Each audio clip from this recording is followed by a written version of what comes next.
I'm a link in the chain. I am a link in the chain. I am a link in the chain. I'm a link in the chain. I'm a link in the chain. I'm a link in the chain. I'm a link in the chain. I'm a link in the chain. I am a link in the chain.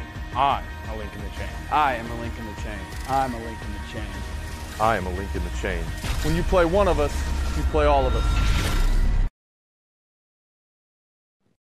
Fall is upon us, and the Scots football season is well underway. 2 wins against 6A opponents under their belt is a great start, but tonight on a Thursday in Frisco, the Scots take their show on the road against a top-ranked team in the state of Texas. It's the Highland Park Scots and the Frisco Lone Star Rangers, presented by Game On Sports.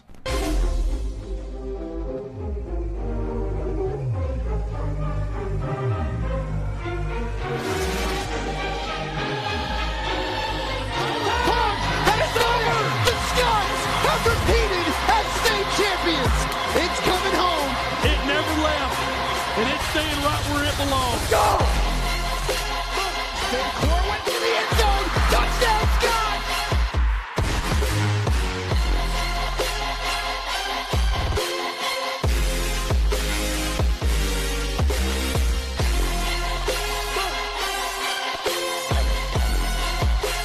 He's got a receiver. It's caught by Finn Corwin.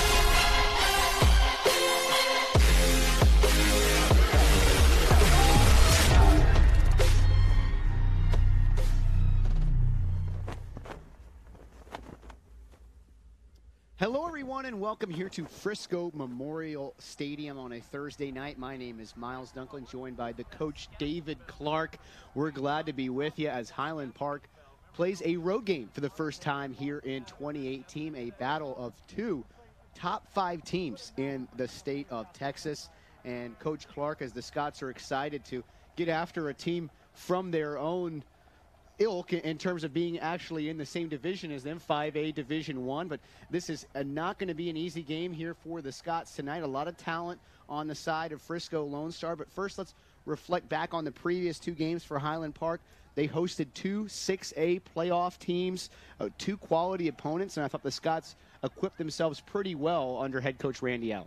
They really did, and some adverse circumstances too.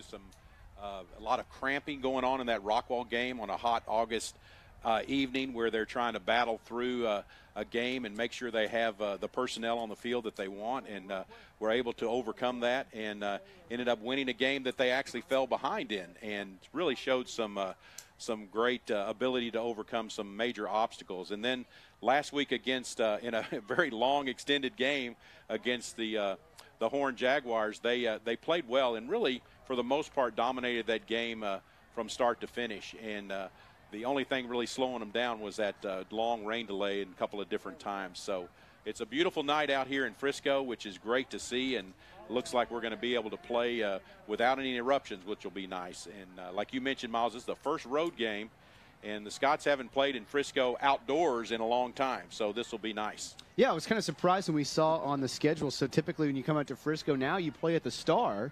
But, you know, they have so many of these Frisco teams now. Lone Star has been around now for a little while, certainly more so than some of the schools like Memorial or Reedy or some of these brand new schools. But they can only play so many games at the Star. So here we are at Frisco Memorial Stadium. Like you said, it should be a really nice night. And for Highland Park, coming off those 2 wins, boy, you have to feel really good. You know, they obviously lost a lot of talent, winning consecutive state championships, but in tradition never graduates, and the guys like Chandler Morris as well as a lot of the seniors. Finn Corwin had a big week last week for the Scots, picking up right where John Stephen Jones and company left off. Yeah, they really did. And of course, a great game by Finn to score 4 touchdowns and 205 yards receiving. Just a super job. Definitely a player of the week for the Scots. No doubt about it. And the play of Chandler Morris has been spectacular. I saw on the paper today that he is in first place in passing stats, so he's doing great. Absolutely, and you look right now at the area rankings. As you look at the district standings, we're going to be getting into district play next week. Woodrow Wilson will be the opponent for Highland Park, and you know, because of this district that they're in, You look at Legacy, Timberview, Lancaster, all quality opponents, but Samuel, Sunset, Wilson, Adams, really not in that same kind of echelon of programs. And so it's important for the Scots to test themselves here early in the season. Yeah, and that Lancaster at 0-2 is probably a little deceiving too. They're a very talented group, and it's really going to be a test. And I think the separation of some of those two Mansfield schools, Highland Park and Lancaster, as district play wears on, will be interesting to see if those end up being the 4 top schools, and the DISDs end up being the ones left out of the playoffs. So that'll be interesting to watch as we move forward. But you look at the Dallas area rankings, Highland Park #1. I referenced the Dade Campbell, Texas high school football rankings. They have Highland Park as the #1 ranked team in the state of Texas.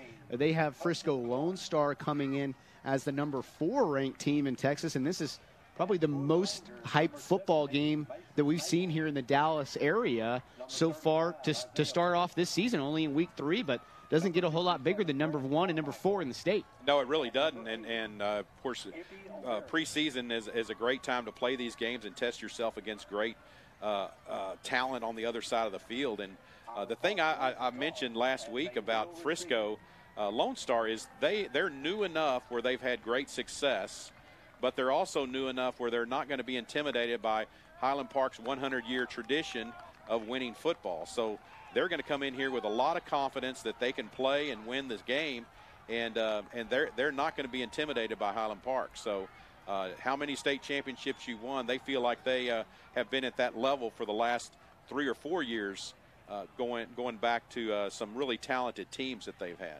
And you look at some really quality athletes that they bring to the table. Marvin Mims has a plethora of Division I offers, including schools like Texas A&M. Darren Smith has a number of SEC offers. Colorado University's offered him, so that's just the running back and the quarterback alone. Big offensive line. And the defense so far for Frisco Lone Star this year has been very stout. They're only allowing 158 yards per game, and they've only allowed just about 4.5 points per game. But the opponents for Frisco Lone Star have not been the caliber of opponent they're going to see tonight, and they have not been the caliber of opponent that Highland Park has been playing to get ready for this game. That'll be the big test to see if they can handle Highland Park, which is definitely an upgrade from what they've been playing. And it'll be a real test for them to weather the storm and show that they can compete. And I think they can. I think they'll really show that they belong at this level of football, and really put their best foot forward to try to win this game for them and for their confidence. We're going to pause here for the national anthem. And on the other side, football here from Frisco, Texas. Of the Frisco ISD, I would like to welcome you to tonight's game between Lone Star High School and Highland Park High School. Interscholastic competition is a long-standing tradition in Texas high school. It provides high school students the ability to work collaboratively as part of a team, the opportunity to set and achieve goals, and to learn the value of fair play and sportsmanship. At Lone Star High School and Highland Park High School, we cherish these values. In recognition of the hard work and dedication of tonight's participants, including the players, coaches, trainers, band, drill team members, and cheerleaders, we ask that you all join us in a moment of silence in which everyone may indicate their support for the young people involved in tonight's contest.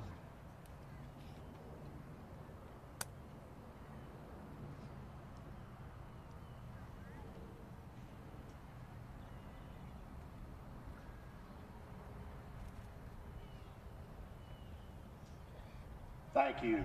And now, ladies and gentlemen, let's all remain standing.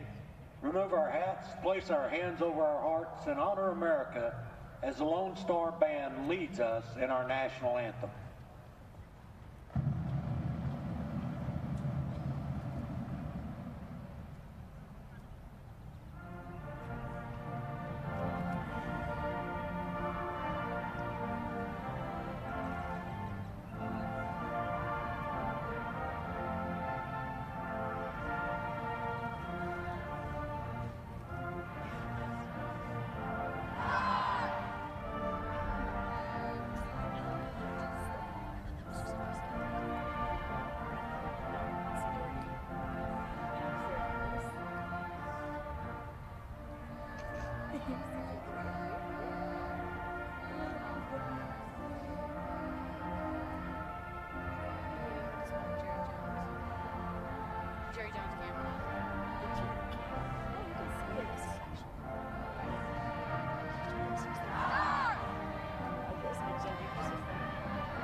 Ready for some football here from Frisco Memorial Stadium. Coach David Clark, this is a battle of two top 5 teams in the state of Texas. We don't know a whole lot about Frisco Lone Star in terms of how good they are based on their opponents so far this year. But what would you see as a couple keys to victory tonight for the Scotties? Well, I think the key will be, number one, if they can develop some kind of running game. And that's been the thing that's been a little bit dragging behind. They've able to run the ball against Rockwall when they needed to kind of salt that game away. I think that's going to be important to be a little more balanced than they've been. On the other side of the ball, I think it's to try to contain their quarterback, Larry. I think if they can keep him from scrambling and extending plays, I think the Scots will be okay on defense too. So those will be two things to keep your eye on, how well they can keep Julian Larry in the pocket and how the Scots can move the ball on the ground. Julian Larry hasn't really had to throw it too much so far this year. They blew out both opponents they played. Right now they're scoring 47 points per game, just allowing 4.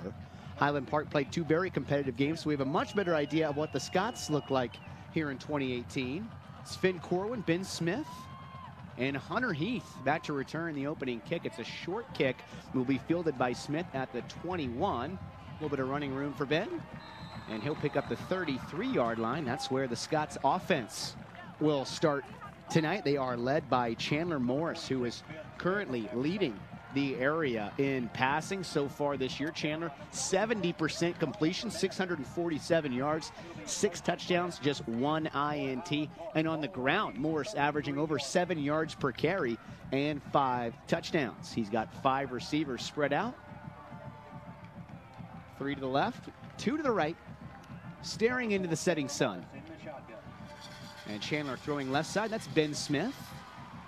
Short gain there for Ben.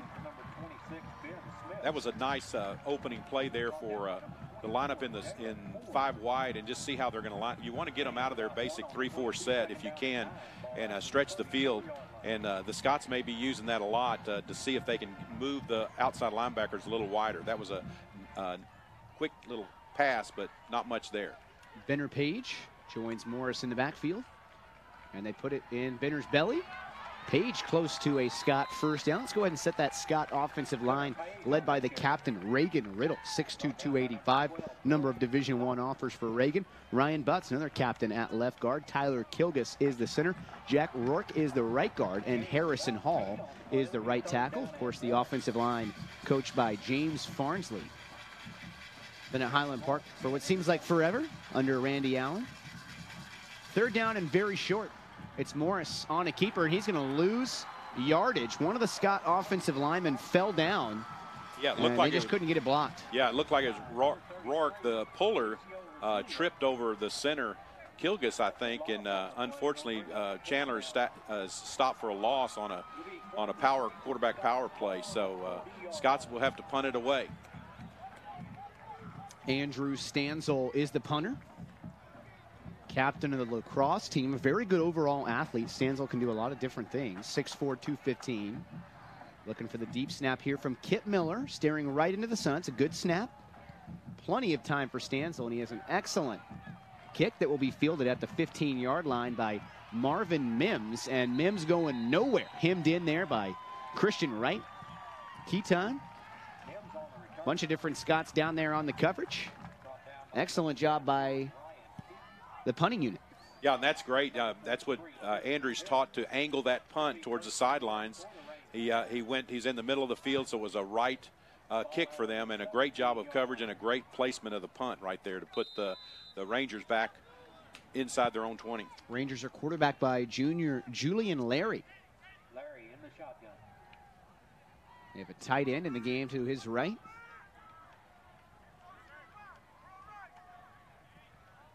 Inside handoff. Nice play there made on the Scott defensive line.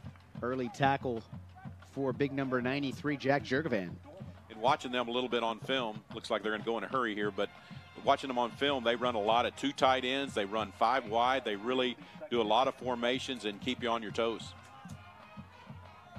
2nd down and 7. High snap handled there by Larry. Nice job by that Scott defensive line. Jeremy Haynes at nose guard. Switch from end, put on a lot of weight. All-American wrestler being coached there by Bobby Leidner. Key 3rd down and 5 coming up here for Frisco Lone Star. This is where it looks like Larry likes to do a little play action fake or get him on the corner on a sprint out. So we'll see what they dial up here. A lot of room to his right, 2-back set. Joined by Quinn Maloney and Darren Smith. Straight drop, nearly sacked there by Dorba, stepping up, trying to make some men miss. And he will be shy of the marker. Wrapped up by Colby Hopkins at the end of the play, as well as Chris Reed, who is leading the Scots in tackles so far this season.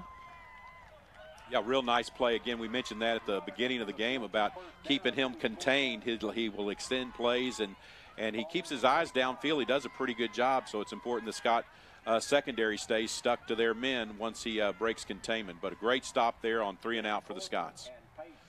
Punting situation here for Dylan DeLeon. High spiraling kick. Finn Corwin calls for and makes the fair catch. Check that. That was Case Savage making the grab right there at the Frisco ISD logo. Let's go ahead and set the rest of that Scott offense while we have a moment here. Of course, the quarterback is Chandler Morris. At the receiver spots, we could just name 8 different guys here, Coach Clark, but we'll start with Drew Dodge, Bennett Brown, Ben Smith, and Finn Corwin. Corwin had a monster game last week. The backfield is Benner Page and Avery Lewis. Set that Frisco Lone Star defense here in just a moment. Pretty big defense. Big defensive tackle Dylan Harris, 280 pounds. Morris has time, throwing deep over the middle. There's Finn Corwin wide open, doing exactly what he did last week as he stays on his feet inside the red zone. And Finn Corwin just continues to impress here in 2018. A big game for him last week. 10 catches, 244 yards, 4 touchdowns. Just a little post route from Corwin, a little cross. They did a little swap route, and they kind of lost Finn coming in the middle on the post. Got to find out how they keep getting Finn Corwin so wide open as Morris keeping it left side.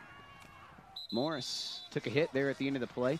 The Lone Star defense on the defensive line, it's Saviche Smith, number 44, Dylan Harris, number 30, Isaiah Foster, 35. The linebackers are Blake Gotcher, Jalen Ford, Alessio Rusilio, Torin Pittman.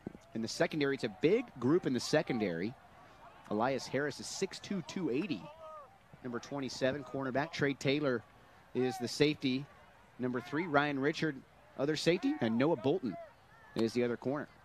Morris, design, quarterback draw all the way, and he will pound his way into the end zone, running over a defender there in Ryan Richard, showing off the physicality there for Morris. Touchdown, Scots. Yeah, he saw the goal line, and he wasn't going to be denied, and just decided he'd lower those shoulder pads and shoulder pads and knees and busted his way in the end zone. Real nice drive there by the Scots. Again, kind of going back to Corwin's play, a real nice option that they swap receivers, so that's going to be something that to watch and see if that's going to be confusing to the Rangers. Winters on for the extra point. He's been impressive so far here in 2018. Boy, it's amazing, Coach Clark. They just continue to restock that kicker position as, well, you had Jackson Hubbard head off to Duke 2 years ago. Then last year, Matea Cordray.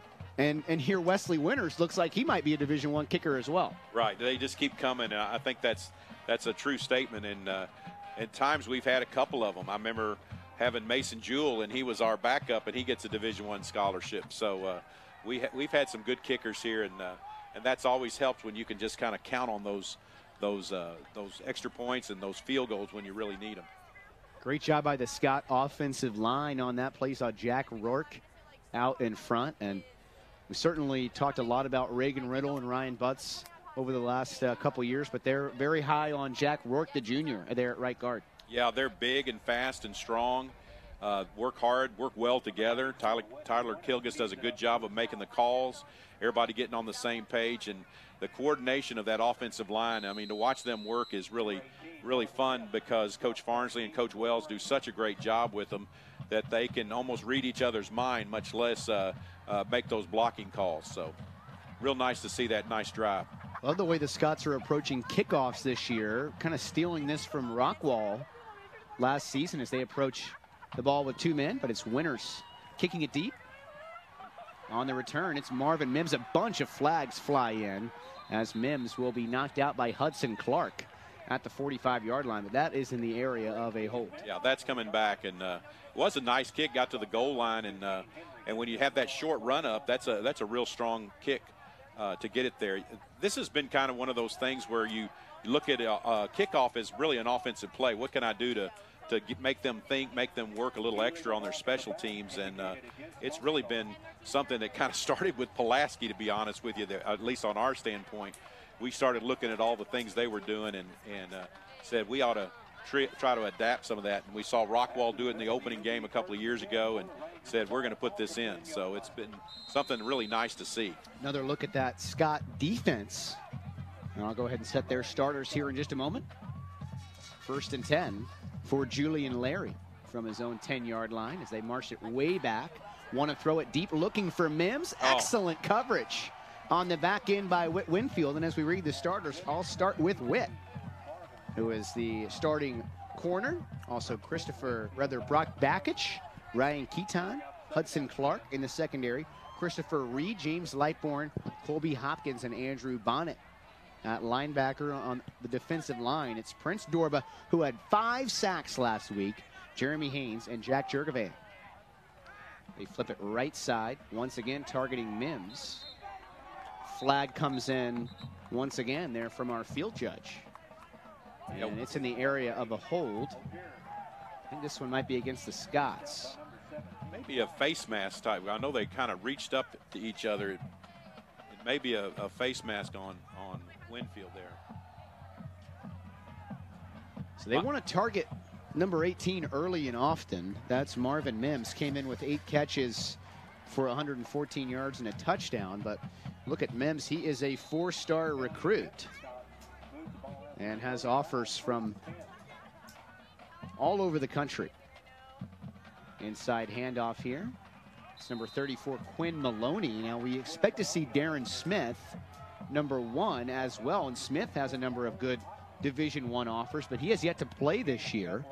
3-star all-purpose back. 2nd down and 8. Some trickery here. It's still in the hands of Larry as he wants to throw it deep on the wheel route. Terrific coverage, not only by Chris Reed, but number 17 coming over and doing what he does best as well. Boy, they ran that wheel route, and Chris Reed picked it up and did a great job. And Ryan Caton playing center field over there, saw the ball in the air and comes over and knocks it away. A real, like when you get a chance like that to have double coverage on a trick play, the post route was covered as well. So a real super job by the Scott secondary not to be fooled on a lot of reverse action there. A lot of fancy ball handling there by Julian Larry, but didn't end up amounting for a whole lot. As he wants to throw it, it's going to be knocked down at the line and caught by one of the offensive linemen over the head of Jack Jurgovan. Wild play right there. I believe it was Bonnet that was able to deflect the ball there on 3rd down. Jurgo could have had an interception. Oh, my gosh. That would have been great.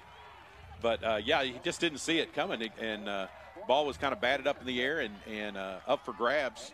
And very alertly, the offensive linemen, because you can catch a batted ball, was able to grab it and at least prevent an interception. So a punting situation again for the Rangers. Good deep snap.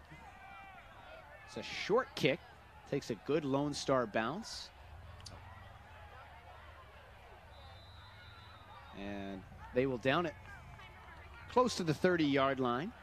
Great job by this Scott defense so far. Now Lone Star came in averaging 465 yards per game. Right at the same number the Scots have, 46.5 points per game. And boy, Highland Park has stifled them on those first 2 opening drives. They sure have, and played some great defense, really. Lone Star's been taking some shots down the field, so they've really tested the Scots early, and the Scots have answered. It's Bennett Brown and Finn Corwin, the seniors, to the right. Case Savage and Paxton Anderson to the left. A legal procedure here against the Scots. And Coach Clark, we had this refrain a lot so far here in 2018, but so much depth for that wide receiver core for Stringer and for Hawsey. They just have a lot of different weapons, and here they are getting Savage and Anderson out there early. Yeah, keeping them all in the mix, I think, has been great, too. Morris, straight drop. Tried to check it down, trying to make something happen. And he's going to fling it out of bounds, doing his best John Stephen Jones right there. Yeah, that was a good job not to take a loss and just throw the ball out of bounds and come back for more. Not sure what they were trying to do. It looked like the first look was over here to the left, and it was covered. And Chandler tried to check it down to Benner Page, but he was taken out of the play too. So good job of just throwing it away and lining up again for second down. It is second down and 15. That's Finn Corwin. Finn, so explosive. You see why the Scots wanted to kind of force feed him the ball last week. And boy, did he make them look smart. 9 catches for 204 yards and 4 touchdowns, and twice found himself just completely wide open behind the defense. Yeah, he really was open sometime and a little lonely, you'd think. But well, he had a great game and really was a nice. They came at big times, especially that last one when he really put the game on ice. 7-yard pickup there. It's third down and 8. Plenty of time here for Morris. Now he wants to go deep, looking for Finn Corwin. He just overthrew the senior wideout. They definitely had him down the sideline that time. Great job by the Scott offensive line, but Morris not able to find anyone. And so far here, between a battle of 2 heavyweights, just kind of feeling each other out here in the first quarter. Yeah, it looks like it. That was a neat little play where Finn comes in motion and then runs a wheel route off a out and up, and Chandler had a lot of time on that sprint out. Great job by the offensive line to protect for him, and that's a long developing play, so he did a good job of letting it happen. Good deep snap there by Kip Miller.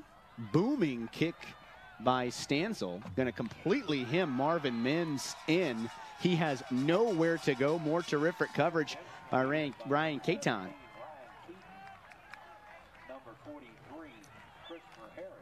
You get a look here as Morris got to set his feet. Looking for Finn Corwin, who got behind the defense.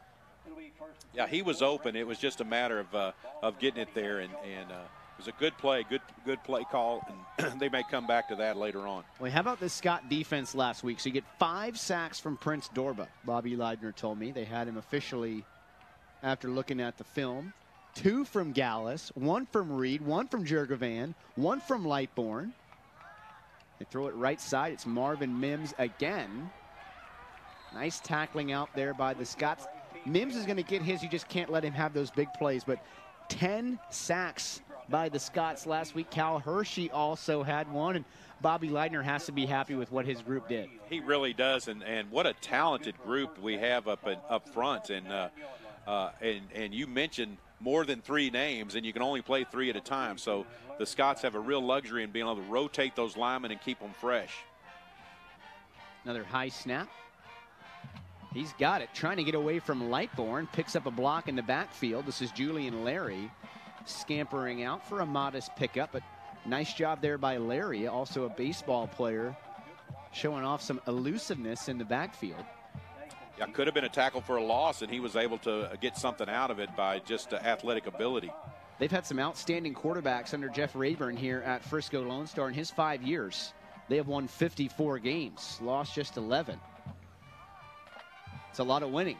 That's a lot of winning for a brand new school. You're talking about a guy that came in when they started. Keeper this time for Larry. Too many white jerseys, and it will bring up third down. Lightbourne in there, making the stop for Highland Park. And well, it's good to see number 55 flying around, still getting back from that knee injury from last year. one of their veteran leaders on defense.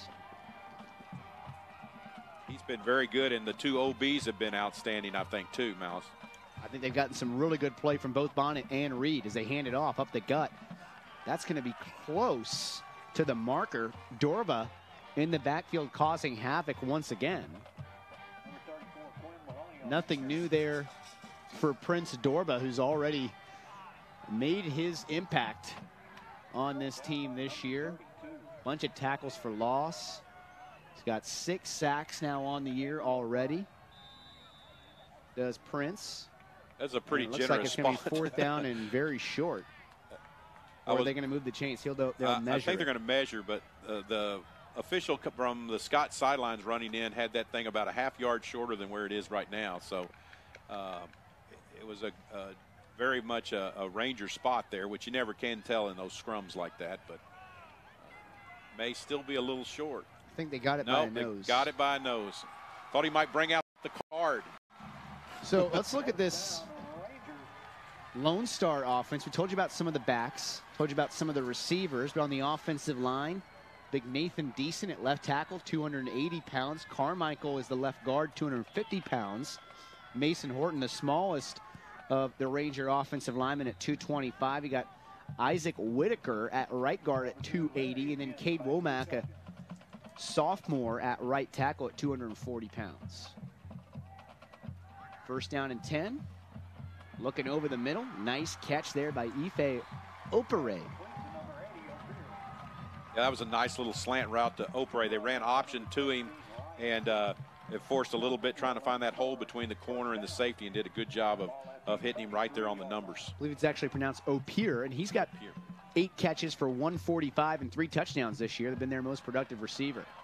Jurgovan nearly had him on the ground trying to get outside of Bonnet. He will not. And you talked about the outside linebacker play so far this year.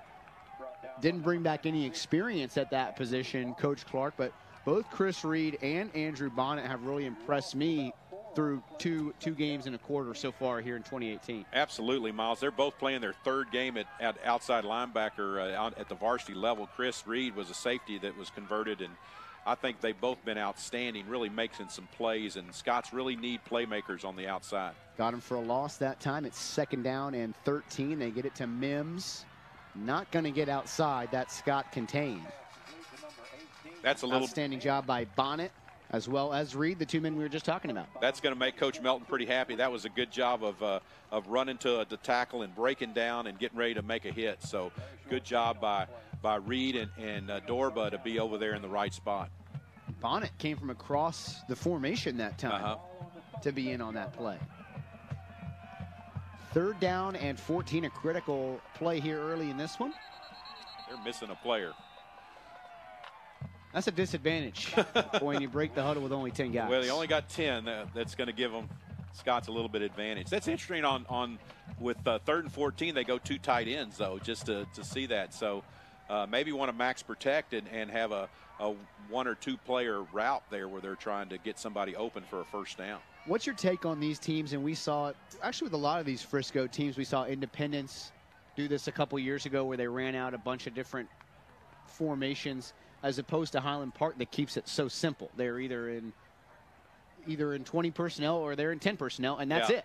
Yeah, and I simple has got a lot of merit to me. I think if you're going to run a lot, me from a defensive standpoint, I'm going to tell you, if you can run a lot of different formations without changing personnel, in other words, you don't have to sub tight ends in, where everybody in the press box says, okay, they're going to have 20 personnel or they're going to have 10 personnel, 21 personnel. They can tell you in advance. But if you can run like a Cade Sawstead and play him at tight end sometimes, or an H-back with Paxton Anderson like we've got, and you can do that without changing and substituting, then you're at a real advantage, because that's tough for the defense to line up to. Here they go with the full house backfield. Just 1 receiver out to the left, being guarded out there by Hudson Clark. That's Mims. High snap.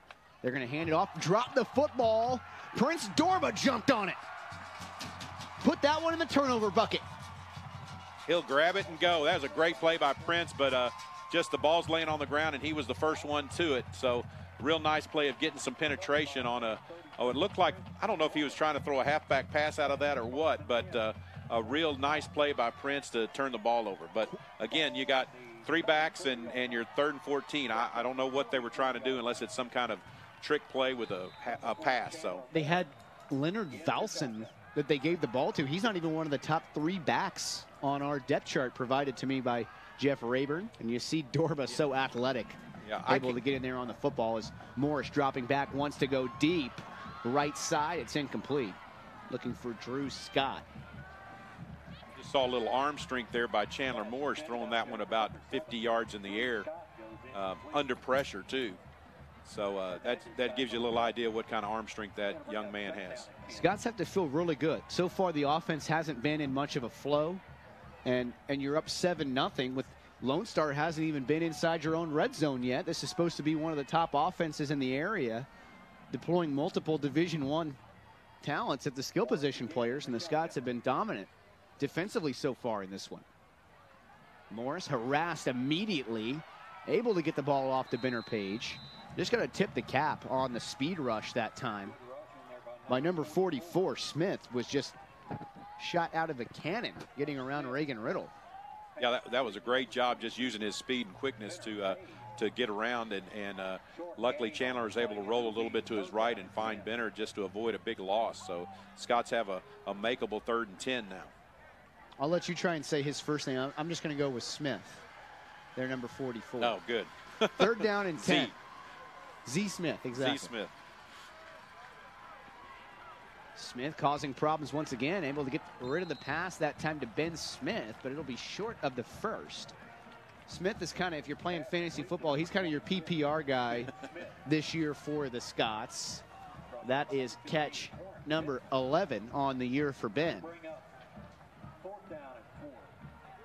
4th down and 4. They're going to have a hard time blocking Smith over there on that left side right now. They really are, and the Rangers are starting to put a little pressure on. Let's see what the Scots drop back and punt this for Chandler. They're in the 2-back set, which is where they do this quick kick out of. So we'll see if Chandler will take a step back and boot it away. You imagine that he would.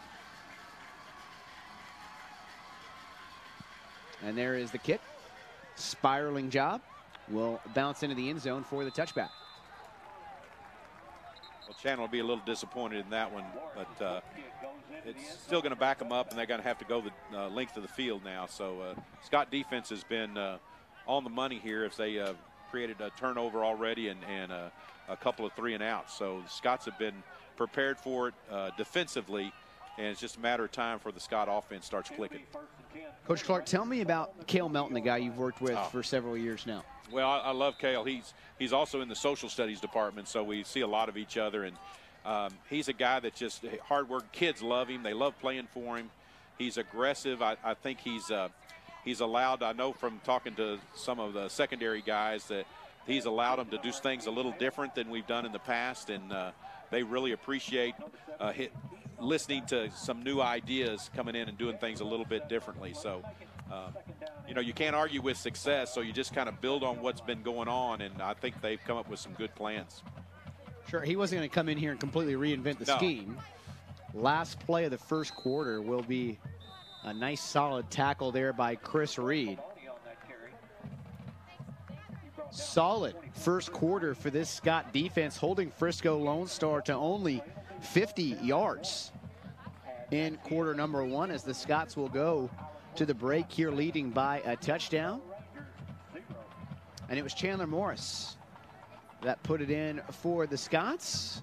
As you get a look at the replay here, great blocking out in front by Rourke as well as Kilgus, running over Ryan Richard, and that will bring us to the end of the first quarter.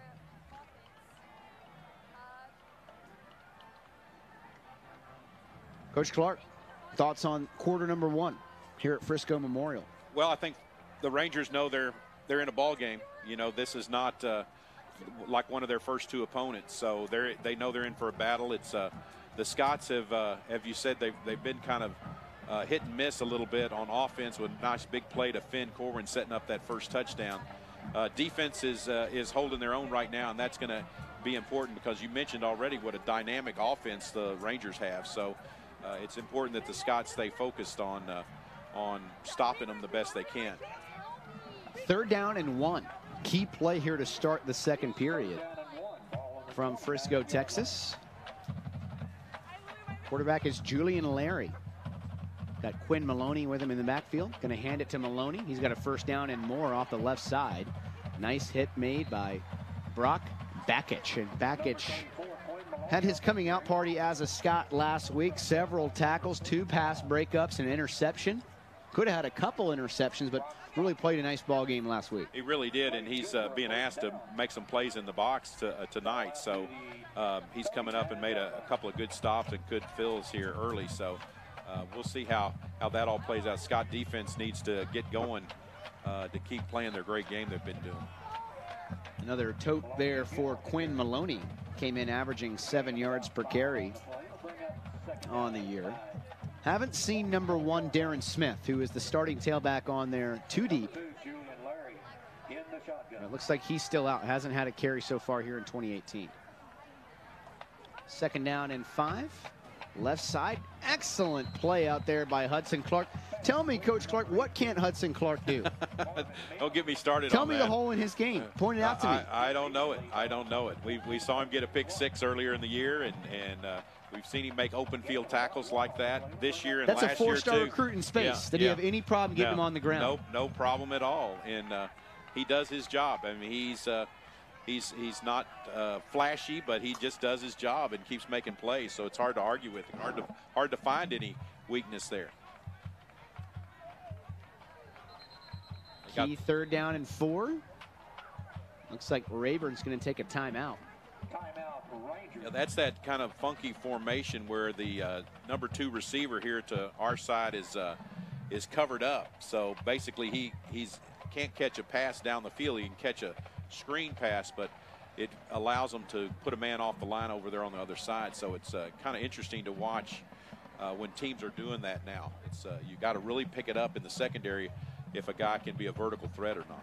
Let's run through some of these first half stats so far. Just 2 first downs for the Scots, 4 for Lone Star, but the Scots out gaining them 76-50. 5 of 8 passing right now is Morris for 56 yards. He also ran one in. Did Chandler Morris, 3 carries, 12 yards. Benner Page, 1 carry, 8 yards. Julian Larry right now, 5 completions rather, on 7 attempts, 41 yards. Rushing the ball is where Lone Star has been stuffed right now. They have, 9 attempts for 9 yards. That's getting it done right now by Cale Melton's group. Bring up a key 3rd down and 4. And Larry is in the slot. They're going to direct snap it here to Mims, trying to get to the outside. He will not.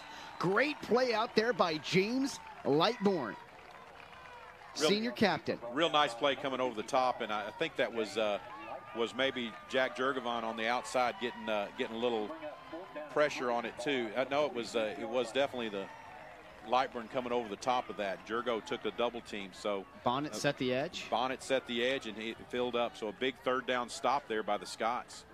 Frisco Lone Star has not been able to run the football so far in this game, and they did so with ease against the first 2 opponents they played here this year. Nice fair catch made there by Finn Corwin, where you can trust Finn to make the simple plays. But you look at Lone Star, they had really run the ball with effectiveness to start this season. You look at Maloney had 175 yards. Vaslin had 87 yards. Hardy had 83 yards. Bailey had 77. Larry had 68. And right now they are 10 carries for 10 yards. Yep, Scots have done a good job up front. They started to get a little push there, so it'll be interesting to watch and see if they figure something out. But the Scots came up with some big plays to stop them. 2nd carry of the game there for Benner Page. Page off right in, running behind Number 22, Benner Page on that carry. the senior Harrison Hall Down by number 30, Dylan Harris. and Jack Rourke. Gain of about 3 on the play. Yeah, Scots had a little push up front that time too, as Page was able to get behind those big guys and pound out at 3 yards there. So Scots are going to see if they can play a little run game right now. Here they take the option. It's Morris spinning around and getting smacked by number 3. That's the star safety, Trey Taylor. Chandler's one of the fastest quarterbacks we've had. You know, John Stephen was quick and strong, and looks like Stanzel's coming into the game now to probably look at that little H-back stuff here. If the Scots may try to run the ball here with a power play and let Stanzel lead through the hole. Bennett Brown is wide to the right. Got Finn Corwin to the left. And they throw it to Finn. Making a man miss in space, making a couple men miss. Down at the 40-yard line. Boy, he left Ryan Richard in the dust that time, who had a chance to make the play for a loss. But Corwin too slippery. You're going to see it here on the replay. Nice block out in front as well by Drew Dodge, but whew, no chance for Ryan Richard. Yeah, Drew made a nice block out there and to free him up. 1st and 10, they stick with the same alignment. And they'll run it behind Stanzel this time. Excellent balance, patience on display by Benner Page. Real good, tough run then by Page. Got hit at the line of scrimmage and kept going. Nice pull. Breaks a tackle. Way to finish the run going forward. Jack Rourke getting out in front. Great looks tonight by our Game On Sports production team. That's great. Hardest working crew in Texas high school football. Another carry for Page, running behind the big boys up front. Another Scott 1st down. Yeah, when you look at those yardages, Miles, you know there's about a half-yard difference in the average of what the Scots have gained and what the Rangers have gained, but the balance was a little bit skewed. The Scots have been very dominant passing the ball, so I think trying to get a little more balanced. I know the Coach Wells and Coach Farnsey would like to see that happen a little bit, and boy, you're seeing it here on this drive. Coach Grayson Wells, of course, the running game coordinator for Highland Park. Been with Randy Allen every year but one at HP. Same play out there to Finn Corwin, and why not? That's kind of an extension of the running game, just long handoff out there to Finn. He's got those running back skills. You could put him at running back. I'm pretty sure he could get the job done for you. You know, they're so good at throwing those hitch routes and those bubble screens that it's just like a long handoff for them. I mean, they're not going to put the ball on the ground, and he's kind of reading the defense and taking what they give him right now. Sticking with Andrew Stanzel in this H-back look, what the Scots call a sniffer. 2nd down and 5. The counter play, they hand it to Benner Page up the middle. Close to a 1st down. It'll be 3rd down and very short. What do you think of Randy Allen taking a little foot off the gas in terms of trying to throw the ball down the field and just putting it in the belly of Benner Page on this possession? I think this is great. He sometimes gets like this when he feels like his defense needs a rest. This may be one of those times, but I love it. I think he's done this in situations where he'll just pound the ball. I go back to another 1st down for the Scots. Benner Page running behind those pads. Behind that big offensive line, 1st down. Remember a couple of drives come to mind against Denton Ryan in 16 and against Temple. Used about 6 or 7 minutes running the ball right down their throat to seal victory. So, especially that Denton Ryan game, they just never gave the ball back. They never got the ball back. So, again, we got a great offensive line. We got a lot of experience up front, and I'm sure these big guys love having the opportunity to take the game over like this. 1st down and 10. They're going to run it again.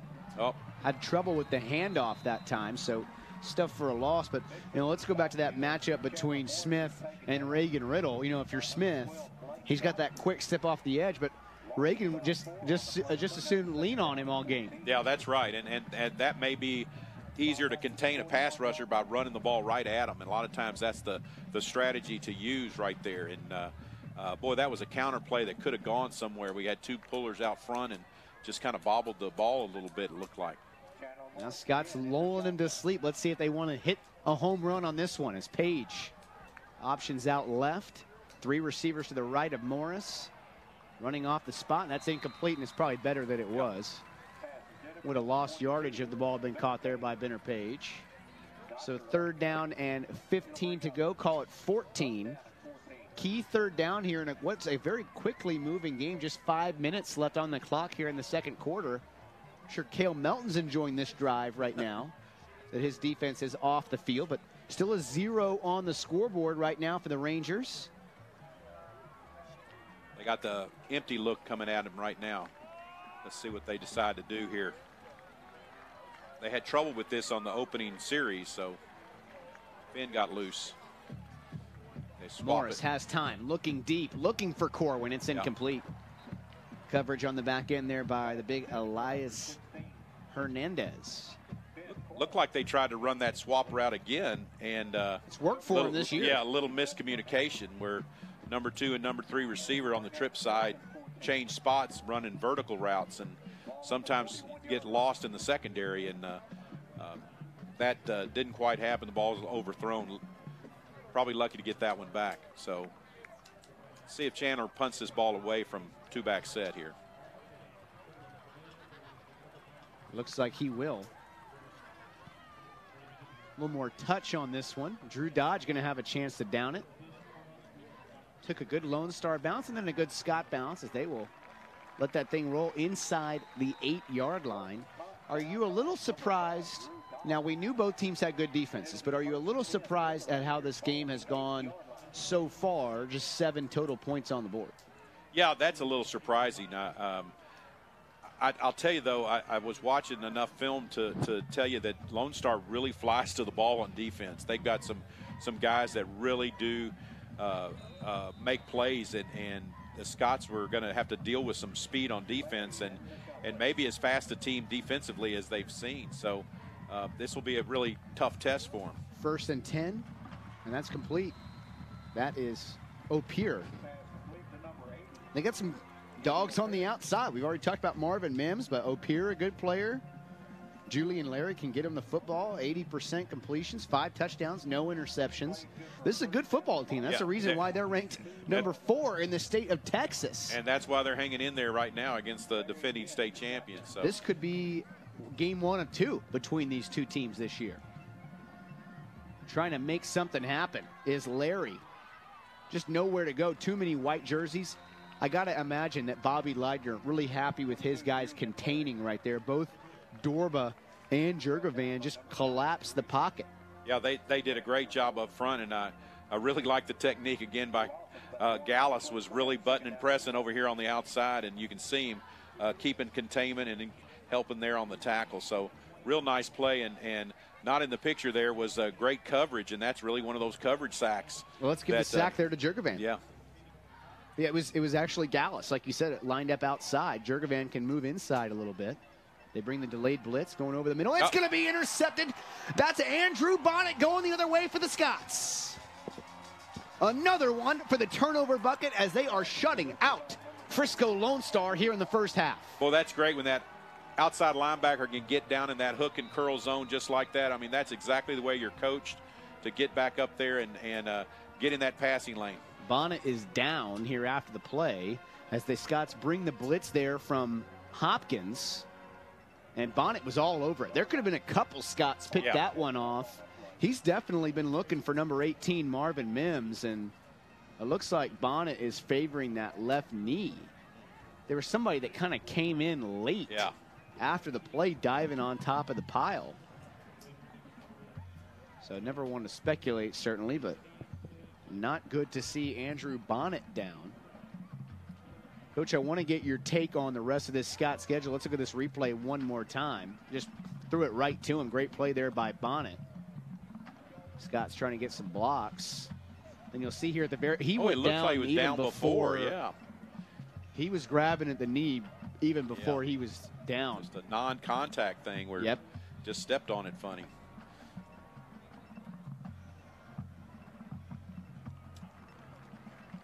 That's a good sign. I hope. But he's up. He's putting some pressure on that left knee. That's good to see. Already. That's a good sign. I can empathize with him. I'm in crutches right now. Yeah. We're trying to get you up and down the stands, it's too. It's week 3 of the high school football season, and I still haven't been in a stadium with an elevator. Somehow, here in 2018. That's right. That's for sure. All right, big opportunity here for the Scots in a sudden change situation. Do you see Coach Allen going for a dagger here? He could. He likes to do that. Scots right side. That's Ben Smith, still on his feet. Or check that. That's Case Savage. Yep. Similar body type with those two guys. Nice job by Savage. Yeah, real good throw by Chandler Morris, right on the numbers, and again, it got rid of it so quick. Good footwork. Scots have so many weapons. 9 different men caught a ball against Rockwall as Morris making a man miss in the backfield, trying to get to the outside. A flag is down. Thrown there by the line judge. That's in the area of a hold. Yeah. And the Scots, you got to imagine, that they do not want to move backwards here. Want to give Wesley Winters a chance at making this a 2-score game at the very least. Andrew Bonnet puts you in great field position. Now, if Bonnet's out, who's going to come in and play outside backer for the Scots? Is it going to be Bryce Anderson? That's probably. Could they move Hopkins out there and plug Hershey in, or what's the? That's a great question. I would think it'd be Anderson, but we'll see what happens. Of course, you know Colby played there a lot last year, and it really goes back and forth on what he can do. So he might be the answer, and got a little more depth in the inside right now with Lightbourne coming back, but. We'll just see what they end up with. So you got a great look at some of the best looking and best coaches in Texas high school right there, Texas high school football, with Tristan Weber and Ryan Gibbs, calling Morgan Stringer down there with the neon hats calling the plays. But Coach Allen, of course, he's always put good football coaches around it, but this is just a great group of guys. I mean, just very friendly, very fun group of coaches. Yeah, it really is a great group to be around, and they do have a great attitude too, and the kids kind of feed off of that positive attitude that they release. Second consecutive catch there by Case Savage makes it 2nd and 15. Pressure off the edge. It's incomplete, nearly intercepted. Once again, Z. Smith immediately in the backfield. They've got their hands full with number 44 in blue. 6'1", 255-pound senior defensive end. And, boy, at 255, he's got one heck of a first step. Yeah, he moves really well, and he's really been given Riddle some fits on the outside. And I think that's why the Scots have been trying to run the ball a little bit, is to make him play a little run defense and not just tee off on Chandler. Key 3rd down and 15. Scots double teaming. Plenty of time going over the middle. Nearly caught on the tip by Corwin. Was nearly in the right spot, but it's over the head of Paxton Anderson. Anderson at 6'4". All right. Looks like the Scots are going to try a field goal here, as here comes Wesley Winters. Kip Miller. Some other bigs to come out and block. This would be 43. A 43-yard attempt for Wesley Winters. Corwin the holder. And a timeout is going to be taken here by the Scots. So Coach Clark came in here with 2 teams. They both came into the game averaging 465 yards of offense. Lone Star 465.5. The Scots 465.0. But we have 7 total points on the board. Scots trying to make it 10.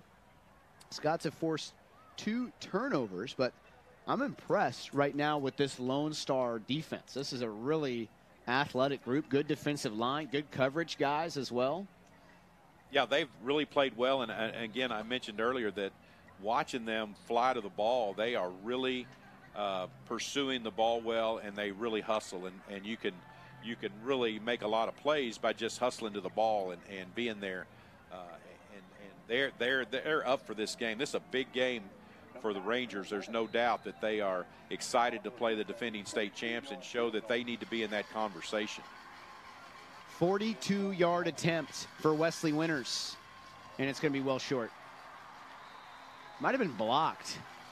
Just didn't get all of that one.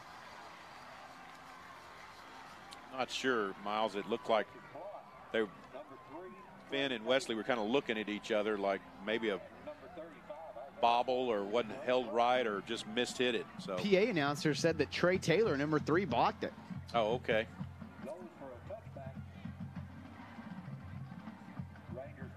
Now that was a long, probably had to kick it a little bit lower than he likes to, so covering some more distance, so able to get a paw on it, so that helps the Rangers. A little momentum here.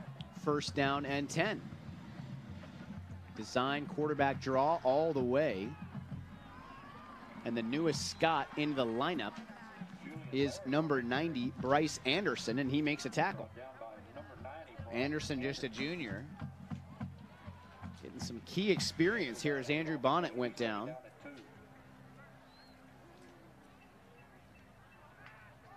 Throw it left side. Nice catch out there by Mims. He needed to make that grab. Could have been picked off otherwise.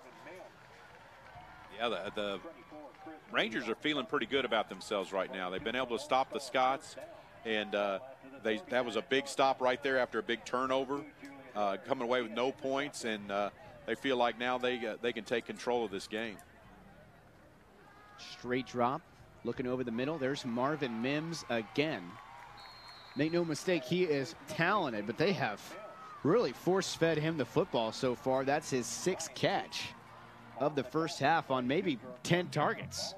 That looked almost like the same play that Bonnet had intercepted on, so it kind of running that little lazy slant route and finding that hole in the zone. They go his way once again. Yeah. Excellent coverage by Brock Bakich. You know, Brock Bakich doesn't care how many offers you have, David Clark. He's gonna assume that he's the best player in that matchup. But he's definitely got some swagger out there, we'll say. Definitely has some swag. There's no doubt about that. And, Coach Melton brought the pressure that time and looked like about a 7-man pressure and puts everybody in man coverage. So Brock did a good job in a one-on-one situation. 2nd and 10. Another blitz off the edge. Quick outlet. Immediate tackle out there by Colby Hopkins. Once Colby gets his hands on you, it's over. That's what those wrestlers do. And that, again, a great job of running to the spot and breaking down and making the play, which is something the Scots coaches really stressed. 3rd down and 8. Frisco Lone Star trying to get on the board here in the first half. It's a design quarterback draw. And I'm not sure he's got the first down. He's short. He's short. But a good call in that situation. They ran a little they pulled someone around for a draw play, and Scots had brought pressure off the outside. And there is a Scott down. The tackle was made by Grant Gallus.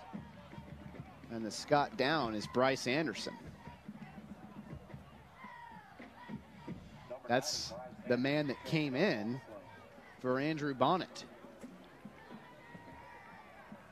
So the first man off the bench for the Scots is number 27.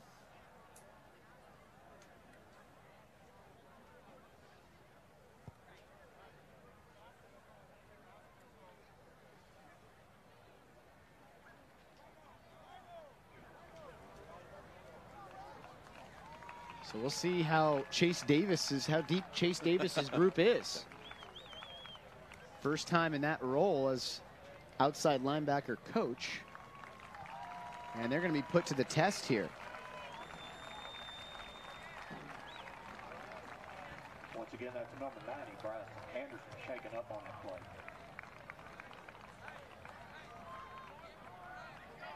It's 4th down and 2 for the Rangers. Ball on the 4th down and 2 upcoming. Huge spot in the game.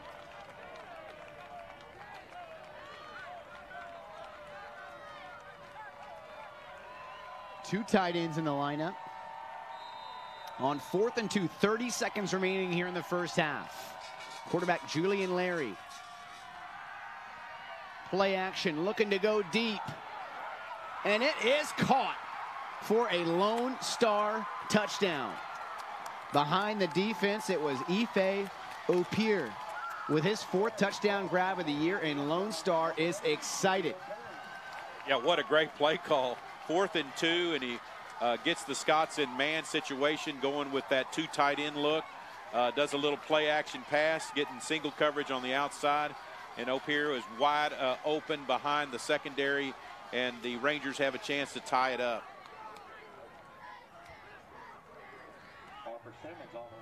Scots did a great job. Keep him off the board as long as they did, as Harper Simmons ties the game at 7. Scots have not lost a game since last August 31st against Rockwall. Yeah, that was. They are winners of 17 consecutive games. Got to give credit there with for a nice call, a real gutsy call. I mean, it's 4th and 2. Time's running out here in the half, and you decide to go for it all right there, and you got to take your hat off to it. It was a really good call, executed well, and it looks like when they line up in 2 tight ends, Miles, they're going to get single coverage. Those safeties have to be down on top of those tight ends, or at least worry a little bit about what they're going to do, and that's going to mean those 2 outside receivers are going to be one-on-one with our corners, and it's going to be a lot of pressure on them to be able to shut them down.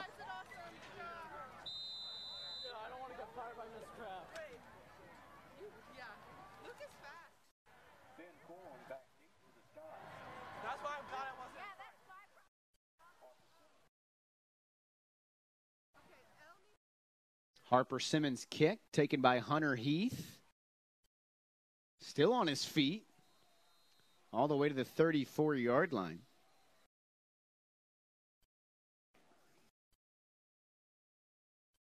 Yeah, Scots have pretty good field position, but only 9 seconds left and 2 timeouts. So I don't expect Coach Allen to do much here, but he may take a shot on maybe it's kind of situation where he likes to run a screen play and just see if he can get something, make a nice little safe pass, and see if something can happen. And he does have a timeout. Got some tall receivers. Chandler Morris can certainly throw the ball a long way, but they're in victory. Looks like Highland Park wants to take a knee and go to halftime. So 1 half of play is in the books, and this game has been as advertised. Now, I'm not sure if we saw as much offense as we thought we would see, but this is certainly as competitive as people around the state thought it would be. These are the number 1 and 4 teams in the state, respectively, and we're tied at halftime. Yeah, when you think about it, it's one of those things you come in expecting a lot of offense, and what happens? The defenses dominate. So not what you planned, but you know, if you told me they'd be tied at halftime, I would have believed you. It might have been 21-21, but 7-7, and the Scots have got to pick it up a little bit in the second half because the Rangers are going into halftime feeling really good about themselves right now. Yeah, right now, momentum for the Rangers, and they will get the ball to start the 3rd quarter. We're going to take a break here at halftime as it's Highland Park and the Frisco Lone Star Rangers knotted at 7. You're watching Highland Park Scott football presented by Game On Sports.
Ladies and gentlemen, Highland Park High School is proud to present the Texas State Marching Band finalists, the Highlander Band. The Highlander Band is led onto the field by drum majors Emma Brump, Charlie Connor, and Cameron Coe. Drumline captain is Reed Spoot. Color guard captain is Maddie Gallerson. The band section of the week is the Swole Squad, and the marcher of the week is Noah Royce. Tonight, the Highlander Band will present the first of 2 portions of its 2018 competition show, Sirens, inspired by the epic work, The Odyssey, and featuring music from John Mackey's Blind Dark Sea. Tonight's soloist or saxophonist, Robbie Triplett, snare drum soloist, Nick Chang, trumpet soloist, Bobby Lyle, euphonium soloist, Charlie Connor, and flute soloist, Sophia Brinkman. Ladies and gentlemen, the 2018 Highlander Band.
Go Scots!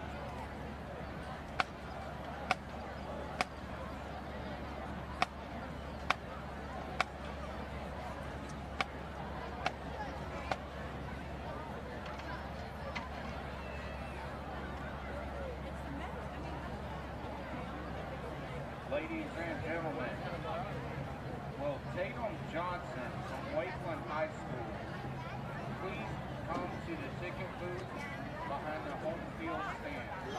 Again, that's Tatum Johnson.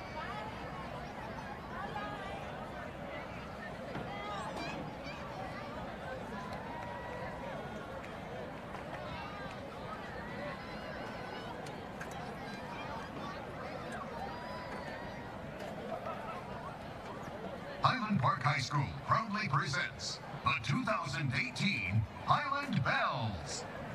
Lieutenants from left to right are Tally Olson, Brooke Marvel, Grace Duff, Kate Kilpatrick, and Riley Cheek.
For your halftime, entertainment, the Bells will perform a military routine to Original.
and Mrs. Shannon Phillips.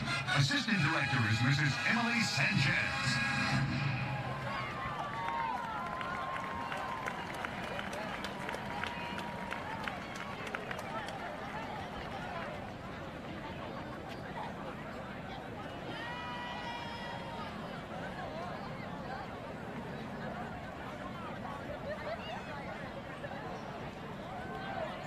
Good evening and welcome to the 2018 Lone Star High School Homecoming presentation.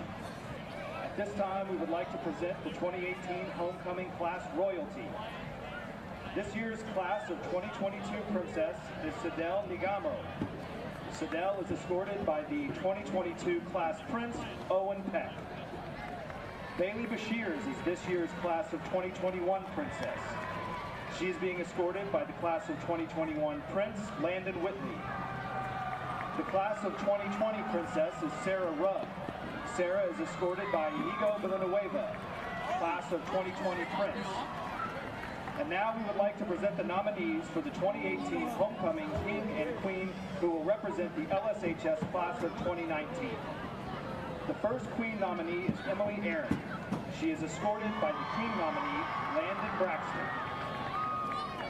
The next Queen nominee is Madeline Brown. Madeline is escorted by King nominee Kyle Donahue. The final Queen nominee is Taylor Mosby. Taylor is escorted by the final King nominee, Darrell Kelly. At this time, Ms. Karen Kraft, principal of Lone Star High School, will crown tonight's winning King. And now, ladies and gentlemen, the 2019 Lone Star High School Homecoming King is Kyle Donahue.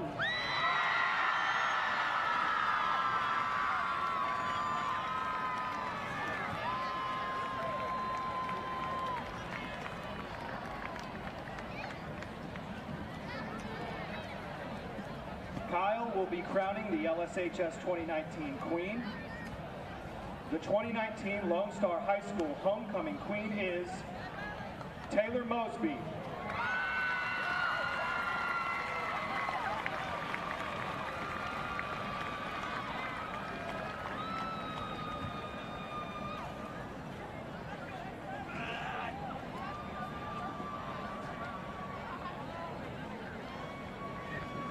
Congratulations. We know you will represent the class of 2019 proudly. Let's have one more round of applause for the 2018 Lone Star High School Homecoming Court. We'll conclude the 2018 Homecoming celebration with our dance, The Great Gatsby, this Saturday, September 15th at 8 p.m. in the Lone Star High School gym. Thanks to all for making Lone Star High School's annual Homecoming celebration a huge success. Members of the court, thank you.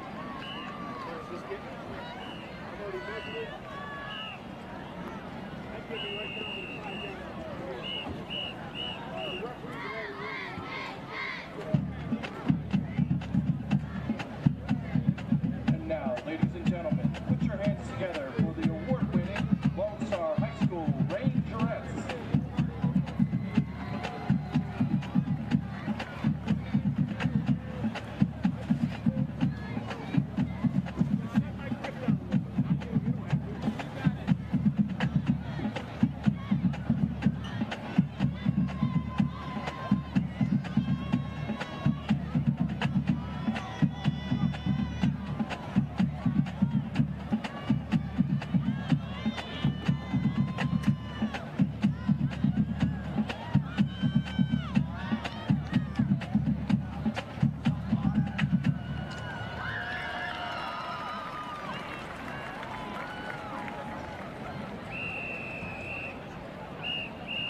The Rangerettes are led by officers Lieutenant Lynn Kim, Lieutenant Jessica Klinger, First Lieutenant Taylor Rucker, and Captain Natalie Kane.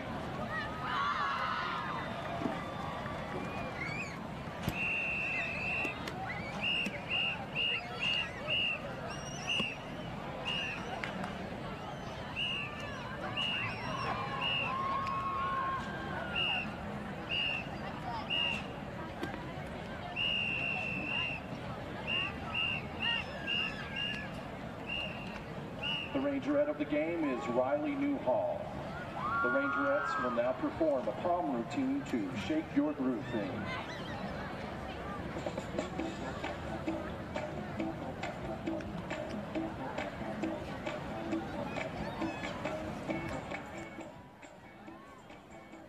Welcome back here to Frisco Memorial Stadium. We're at halftime as the Highland Band and the Highlander Bells did their thing.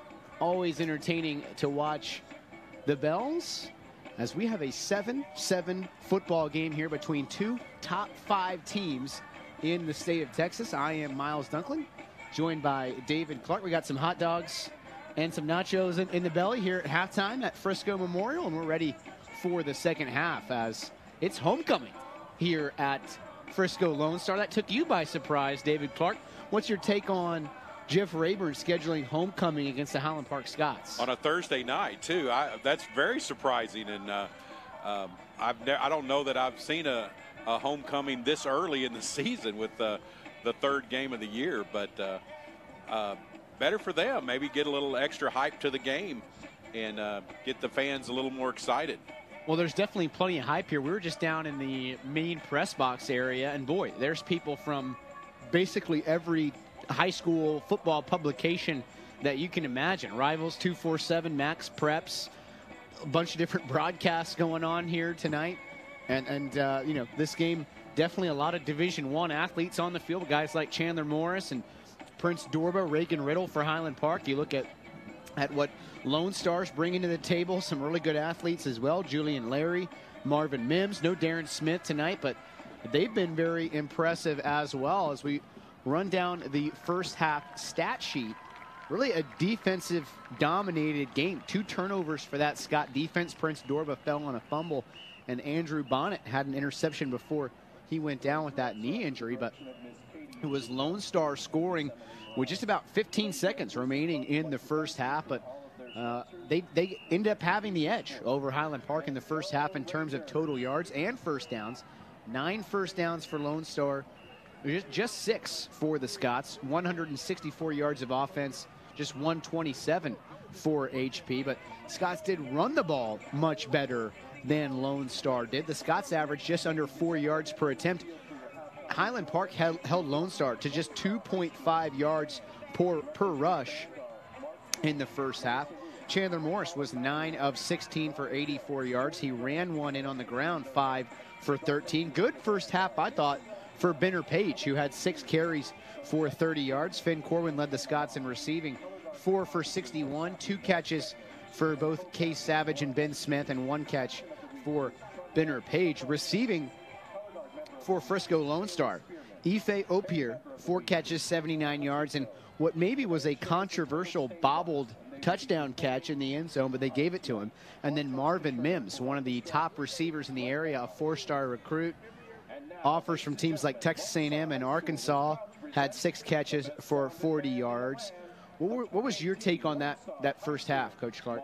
Well, I thought the Scots defense held up pretty well. I mean, if you told me that Lone Star is going to have 7 points at halftime, I'd have given them an A+ because they came in as a real scoring machine. So the thing I think will be worth watching here, the Highland Park offense just kind of sputtered around after that big pass play, and Morris capitalizing on a completion to Finn Corwin. But the Rangers definitely had the momentum entering as the first half ended, and how they start the second half. And as you mentioned, they're going to get the ball first, and it'll be real important for the Scots to be able to respond and stop that first one.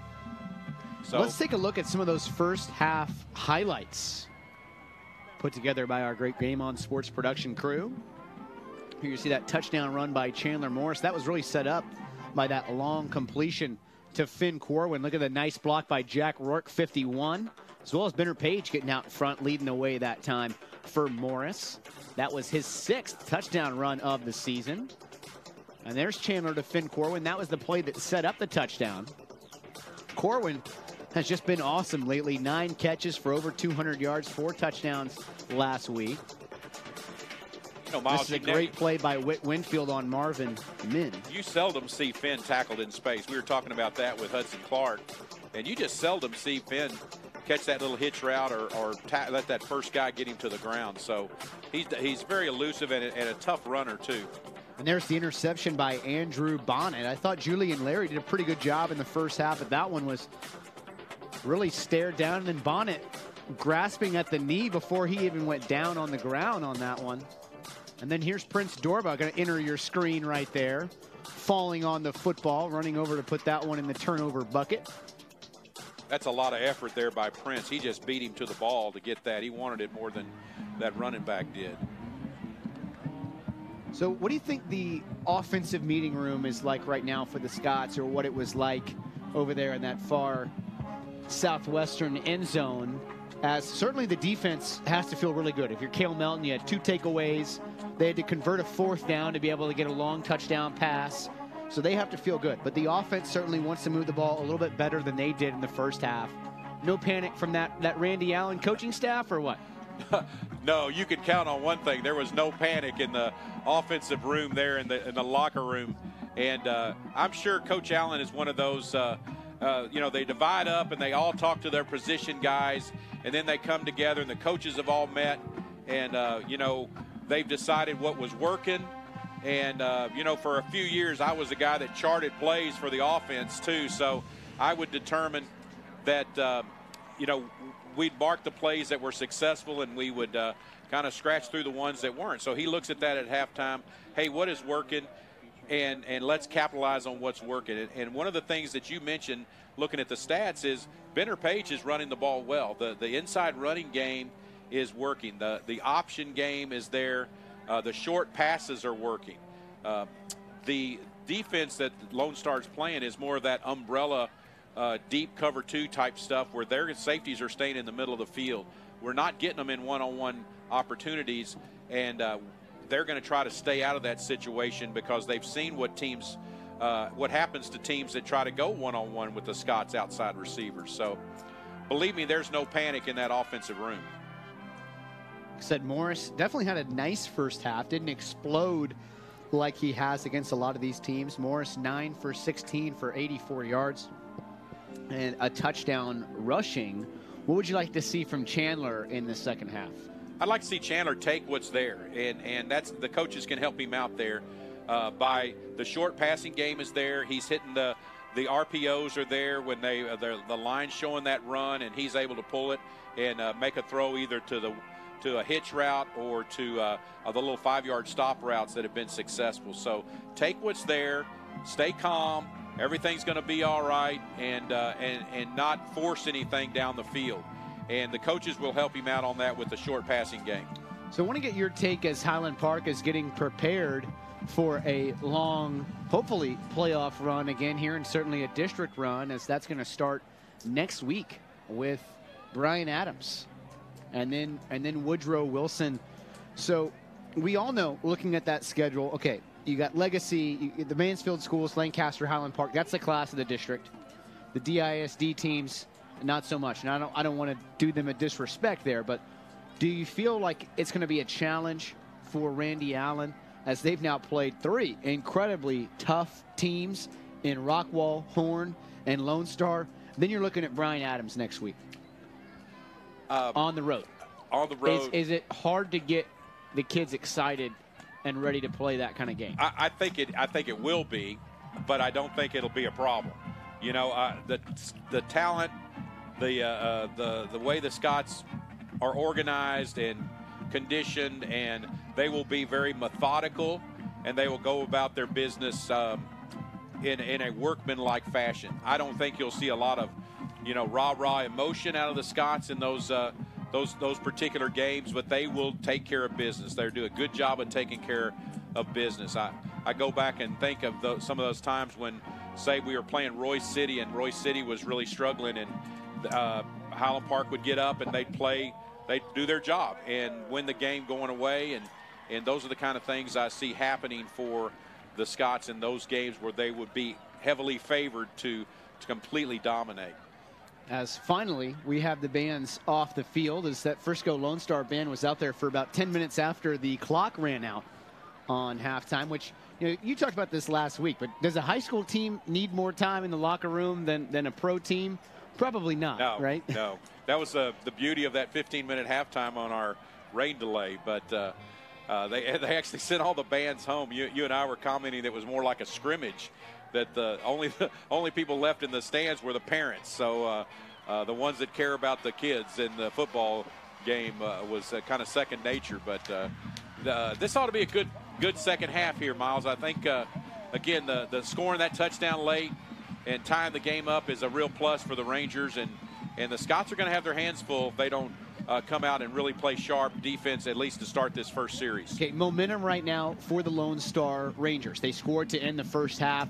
They get the ball to start the second half. They just saw their band come off the field. They're excited. They just ran through their big inflatable helmet down there, getting real hyped up. What is Cale Melton telling his group and his kickoff team right here, just in terms of settling this thing down and getting the momentum back in blue and gold? Well, just do your job. Do what you've been doing. The kickoff coverage has been outstanding this year. They'll probably pooch one up deep again. He's getting the ball up high with a real short approach, so it keeps the return team on their toes. And just everybody stay in their lanes and cover. And then defensively, make the tackle when you can. Cover your man. You'll probably see more of that two tight end look so they can get one-on-one coverage with the corners. And it's important that our safeties may try to help out a little bit. We have a coverage that we can switch to that frees up those safeties to double the outside receivers. So you may see a little of that as it goes on if they still try to go to those outside guys in that double tight situation. Back deep to return for Lone Star. The man in the middle is Marvin Mims. Then you have Opier, as well as number 3, the starting safety, Trey Taylor. The Scots will approach the ball with 2 men here. Hudson Clark, starting corner, also has done some kicking in his Scott career with the short approach. And then Wesley Winters 5 yards deep. Let's see what the Scots do here. Against Rockwall, they tried to sneak in the onside kick to start the second half. And it will be Winters kicking it toward Opier, but it's Mims drifting back to take the kick. Trying to find some room, and he is going the wrong direction. Terrific coverage out there by the Scots. Number 98 on the play that time for HP, just continuing to show off that Scott depth. And that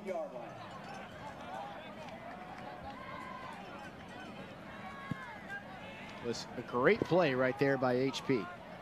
Really was. Stayed outside, kept his contained lane, and did a super job on that. And now the Rangers are pinned way back. Be a great time to get that 3 and out to start this half and get the Scots back in good field position.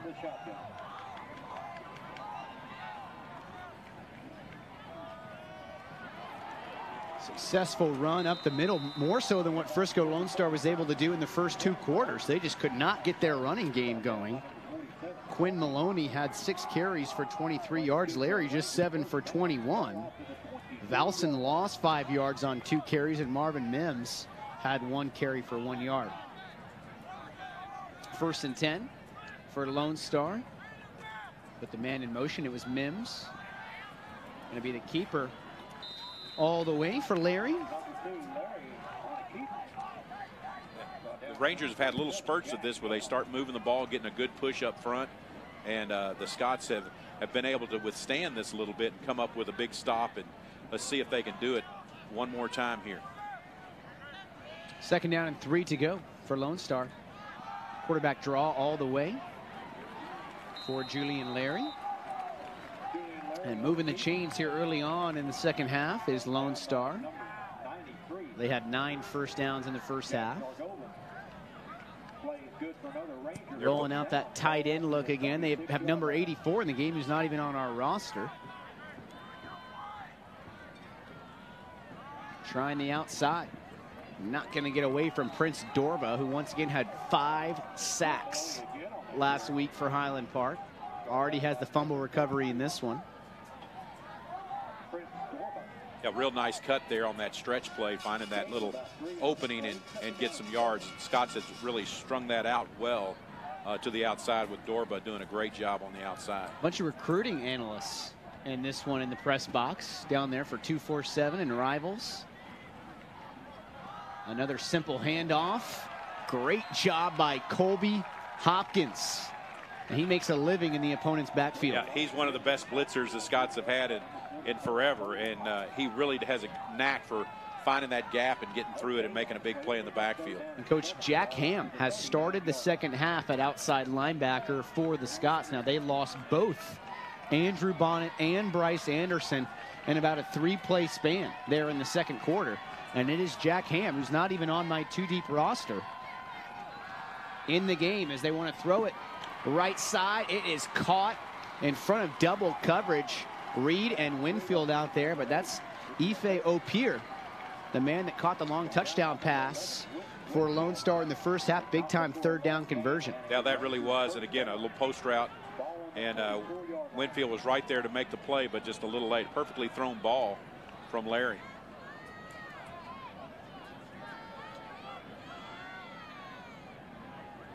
First and 10, straight drop for Larry. Pressured off the edge by Prince Dorba. Couldn't get him on the ground, though, as he breaks contain out to the right side. And Larry somehow turned that one into a 3-yard gain as Dorba had him dead to rights in the backfield. Just went right past Cade Womack, the right tackle. You don't see that very often where Prince has his mitts on him and is able to shake it. Shows a little athletic ability there by Julian Larry as much as anything. Second down and 7. That's Larry trying the left side, getting around that Scott Contain, and he is into Highland Park territory. This is the best drive that Lone Star has had in the game so far, including their touchdown. Really have, and just for the one pass play too, that little deep slant, and that's been it. It's been all on the ground. Came into the second half with only 40 rushing yards in the game, and they might have 40 rushing yards on this possession alone.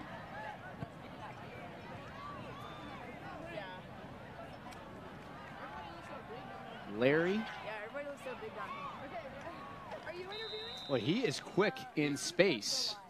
A couple Scots have him in the backfield, and he's just able to slip by. Tackle made eventually there by Grant Gallus. Yeah, real quickness and able to make the Scots miss there, as he's able to, again, make something out of nothing and turn a negative play into a positive play. So real good, outstanding run there for just the 2 yards, but boy, he avoided a loss again. Cal Hershey is in the game at inside linebacker, number 49. Straight drop for Larry, harassed again by Dorba. He won't get away that time. Prince Dorba got him on the ground. That is the 7th sack of the season for Prince here through 2.5 games. Well, and there are a lot of people down on that second floor below us probably watching him play a little bit and liking what they're seeing so far.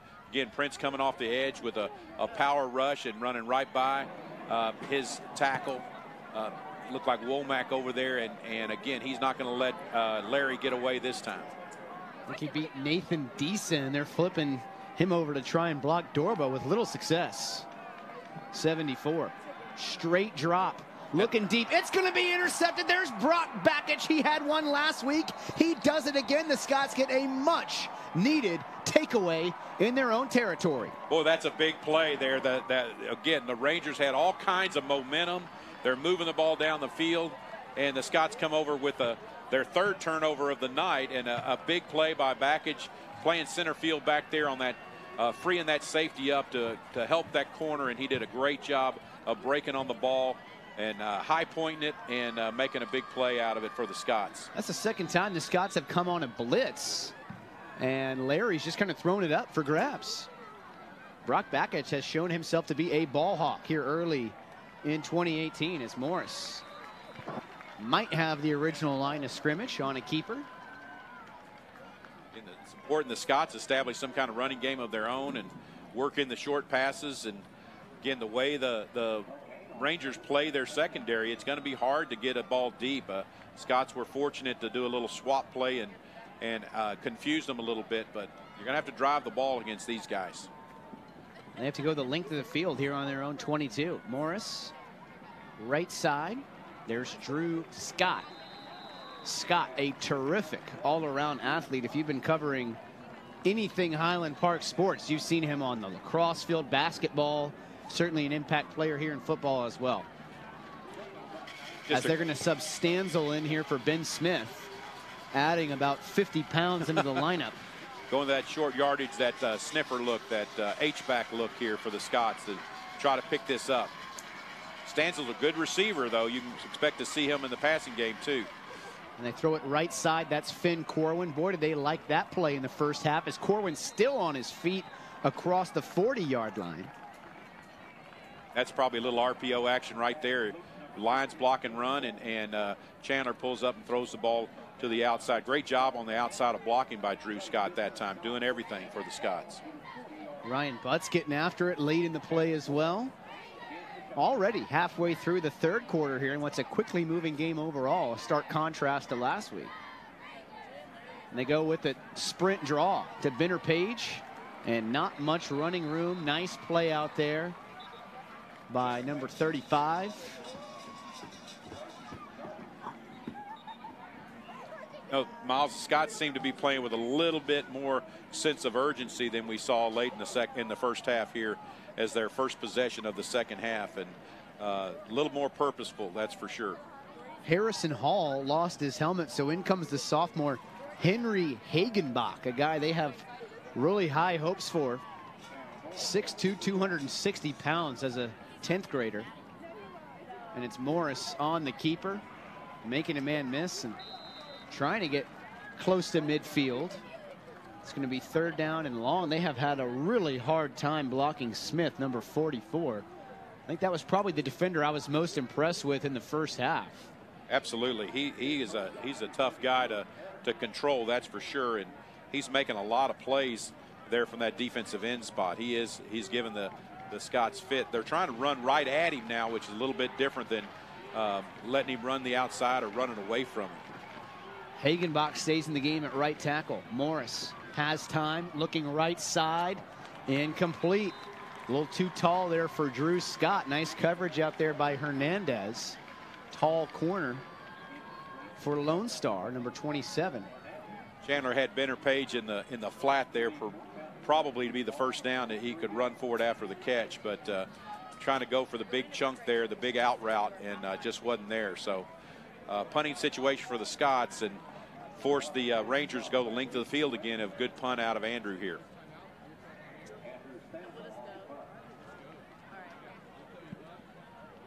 Oh. That's high off to the side and out of bounds. Stanzel had a couple great kicks in the first half. It's like they're going to spot that around the 40-yard line, 41-yard line. So not very much gained on that one from the Scots.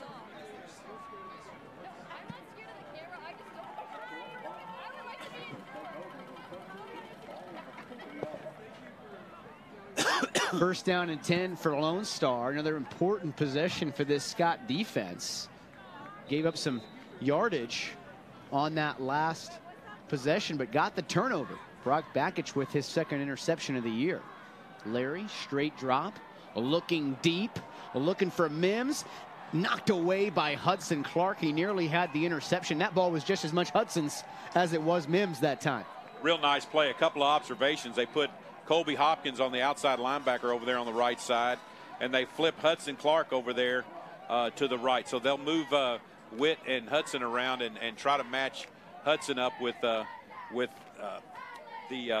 top receiver there for the Marvin Mims. And see how that goes. Second and 10 there from the 40. Grant Gallus is in the game on the defensive line. Scots bring the blitz. They throw it left side. Excellent catch by Mims. You see why a bunch of SEC schools want his services. Just a junior. Very talented receiver. Yeah, not afraid to go up and catch it in traffic either. So real nice play that time. And I like your call on the adjustment. So Cal Hershey is in at inside backer, and they put Hopkins on the outside. So Hopkins did that quite a bit last year. Very versatile player. He plays safety on 7-on-7. So they go with the off-tackle play. Great play by Prince Dorba. I talked about the recruiting analysts beneath us, and they got to be impressed with number 32. There are not a whole lot of defensive ends that can make that play the way he did, and maybe Smith for Lone Star can do that. But boy, what a nice play by Prince. It looked like he had the corner made, and Prince makes a nice play to get him on the ground. Real nice athletic play by Prince Dorba. Yes, he's athletic. We've known that, but he's really improved that technique as well. 2nd down and 9. Nearly intercepted once again. Bakich just keeps having the ball come his way, Coach Clark. He really does, and another opportunity there. And again, great pressure up front by those front 3 guys now, and they're all 3 of them getting a good penetration and reestablishing that line of scrimmage. So Larry just keeps kind of throwing it up, and the Scots are going to get another one here. Key 3rd down and 9. 3:21 remaining in what is a very low-scoring game here from Frisco Memorial Stadium. Scots need another stop. Showing the blitz. They bring it up the middle. Cal Hershey. Larry stepping up. Needs the 40. And he is going to push his way close to the marker. I don't think he's going to have it. Actually needed the 38. They're going to give him the 39. Yeah, he's going to be a little short. It's 4th down. I mean, same spot in the field where they hit that touchdown in the first half. Why not just go for it again here? The game situation hadn't really changed. Bringing in some extra beef. Here comes number 77 end of the lineup. Jaden Jones, 6'6", 295-pound sophomore at that extra tackle spot on the right side of your screen. 4th down and 1. The tailback is Quinn Maloney. In there with Julian Larry. Man in motion is Mims. Scott show the blitz up the middle. They bring it. Larry has a 1st down and more brought down. Look for a moment like he might go the distance. Boy, that was a saving tackle by Katon that time. He may have gone to the house with that. So nice play. Had a real nice gap to run through and pick up a key 1st down. And Rangers are in business trying to take the lead. Using that tight end, Mason Nagel. Number 17 on the right side. 11 personnel here. Wants to throw it. Harassed. Nearly intercepted once again. Brock Bakich is a magnet for the football right now. Well, that time another pass deflection. I think he got in the way of Katon, who's setting his sights on intercepting that one, and Brock came across. Of course, he doesn't know that Katon's right behind him, but he was able to knock it down, and I think you'll see Katon right there to catch it. And, he was waiting on it, and Brock, not knowing he's back there, knocked it away. But again, good point about being a ball hawk. I mean, Bakich has been all over the ball's in the air. He feels like he's got a chance to catch it. 2nd down and 10, man in motion.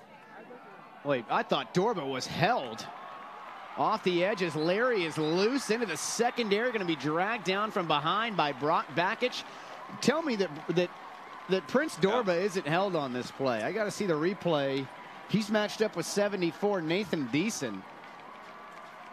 Yeah, it looked like, I mean, he's been shaken loose most of the time, so it's a little surprising that he would have him. Yeah, he's almost taken his jersey off. So looked like a hold to me. Yeah. As he was in position to make the play. You got to give some credit to Julian Larry. He got upfield a little too much, but Scots are showing that little 4-man front right now to try to stop the run. 4 men in the backfield. Tackle made there by Dorba, as well as Jurgavan.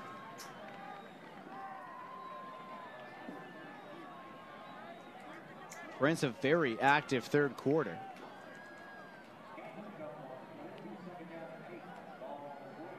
Start to see a little hands on hips right now in that Scott defense. They've been on the field a lot. They've been on a lot this 3rd quarter. They have, outside of about 5 or 6 plays, it's all been defense. So, and a lot of them are on that punt team to have to run down the field and cover that too. 1 minute remaining as the snap goes over the head of Larry, able to get it back. Trying to make something happen, throwing it toward the end zone. It's knocked down by Winfield. Great coverage back there by Katon as well. You know, Miles, I've been watching that snap all night and wondering when one's going to go over his head. And finally it did. And, boy, what a nice bounce he got. Julian Larry just had it bounce right in, one hop him right back to him, and was able not to lose too much and was smart enough to throw the ball away. And it's a good thing a pass play was called then, or the lineman would have been downfield, so would have helped the Scots out that way. But, boy, this is a huge play right here with 3rd down and long, and trying to get a stop, maybe make it a field goal attempt. 3rd down and 8. Scots shift up front, showing the blitz. They bring it with Lightbourne, throwing over the middle. It's going to be incomplete. Nice coverage back there by Katon as well as Brock Bakich. Katon ran into Mims at the end of the play. Wasn't a dirty play, just collided afterwards, helping Mims off the ground. I'd love to see that sportsmanship. And this looks like it's going to be a field goal attempt by Lone Star as they bring that enormous sophomore Jaden Jones, 6'6", 295, back on the field. And this will be a 29-yard attempt by Harper Simmons, 6-foot senior. Oh, and they bobbled the snap. Simmons gonna go down in a heap. Hudson Clark was right on top of him, and the Scots get another turnover. Man, what a play, what a play. And a ball just looked like it went right through the holder's hands. Hudson coming hard off the edge. He's the designated field goal blocker. Sees the ball loose and makes a great play as the kicker trying to make a play with it, but no chance with Hudson right there. Well, he would have met Prince Dorba face to face if Hudson hadn't taken him down. Probably a good thing he went to the ground. Yeah. Probably a good thing he went down. But again, a big stop for the Scots to keep this game tied. So the Scots offense back out there, been one of the top in the area so far as they pitch it this time to Benner Page, patiently trying the right side. Modest gain that time for Page. That's kind of a new play they've got this year to kind of get the ball on the outside quick without running the option or getting your quarterback hit, so they can run. We used to call that quick pitch 8, quick pitch 9, and just let the quarterback catch it and throw it. And nice run there by Page on first down. It makes a good manageable second down situation. Second down and 6. This should be the last play of the third quarter. 5 seconds left. They hand it to Page once again, right side. And he might have lost a yard there.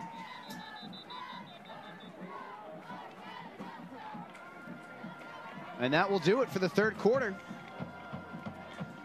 Coach David Clark, this one not quite like the experts thought it would be. I thought a little more offense might take place in this game. Chandler Morris was the area's leading passer coming into this game. We talked about Lone Star scoring 46.5 points per game, and here you have it, 7-7 going to the fourth quarter. Who would have thought this was going to happen? And boy, a great play there. You see Brock Bakich as the Scots turned away the Rangers right there, and with a big turnover, and Bakich coming up with a great interception, high pointing that ball and stepping. I love the way he went after the ball in the air and just attacked it. So they also turned them away on a field goal attempt. Chance for the Rangers to take the lead with a field goal. The snap goes through the holder's hands, and Hudson Clark is right there to make the play, and the Scots turn them away with no points again. So it really is up to the offense. The defense has played great. I mean, you know, what the newspaper said, 38-35. Well, we're a long way from that. Going to take a lot of offense. A lot of offense to get there. So it's up to the Scott offense to kind of kick it in gear here and get a touchdown and see if they defense can continue to hold the Rangers really potent offense. Key third down and 6, Avery Lewis and Benner Page in the backfield. They roll left. And that is off the hands of Drew Dodge. They look like they really had it right there, Coach Clark. Yeah, good pass by Chandler. Good play call. Yeah, get him on the edge, throw a sprint out, and looked like it hit him in a good spot. So he's got to make that play here in a big game that's tied in the fourth quarter. So Scots are in a punting situation again, and Stansel hit one off the side of his foot for about 15 yards last time. So he hit some great ones in the first half. So let's see if he can get that back. Marvin Mims is standing at his own 35-yard line, waiting on the kick from Andrew Stansel. Has plenty of time. And this one's off to the right as well. Out of bounds. I think this is going to be in Scott territory. They're going to run all the way to the 43-yard line. Yeah, that's unfortunate. You're trying really hard to kick it away from a good kick returner like Mims back there, and you just kind of overcompensate, and you mishit it. And that's the second time in a row trying to hit the outside, the numbers over here. And unfortunately, the Rangers going to be set up in really great field position and a chance to take the lead again in Scott territory. This defense has been tested time after time tonight. They keep coming through. There they are again. Dorba off the edge. We'll see who gets credit for the sack that time. Jeremy Haynes in there. I think Colby's Grant in there Gallus, too. Colby. Hopkins played OB all his sophomore year when he was on the varsity too, so he is very familiar with the position. And they are deploying Hopkins right now. Cal Hershey is the middle linebacker as he comes on the blitz. And they throw it right side, nearly intercepted by Chris Reed. You know, Julian Larry has played a good football game, but he's given the Scots plenty of opportunities. He really has, and again, a little pressure in his face, and he gets rid of the ball, or he tries to. He's better when he tries to extend the play than to try to throw it up for grabs, and they've been suffering that way. So Scots, if they could get a big stop here, it's third and very long, 3rd and 13 it looks like, and boy, this would be a great stop if the Scots could get them when they start in Scott territory. Lone Star put in their big tight end, Mason Nagel. He's in the slot. They were in the backfield immediately. Down he goes. That was Jeremy Haynes, the All-American wrestler, with a huge play. And they were in motion. They weren't set over there on the outside, and Scots will get a chance to refuse this penalty and put the Rangers in a punting situation. Look at Haynes right here at nose guard, just immediately into the backfield. I mean, that was the old Olay block right there. It's using those hands well and flipping through there and button and pressing and making a great play when the Scots needed a great play. That's a physical player with a finesse move right there. I mean, they barely touched him. That's one of those wrestlers. That's right. I mean, just a terrific play by Haynes. They barely put a fingernail on it. That was a big stop, Miles. I mean, you started on the 43-yard line of the Scots, and you're high snap.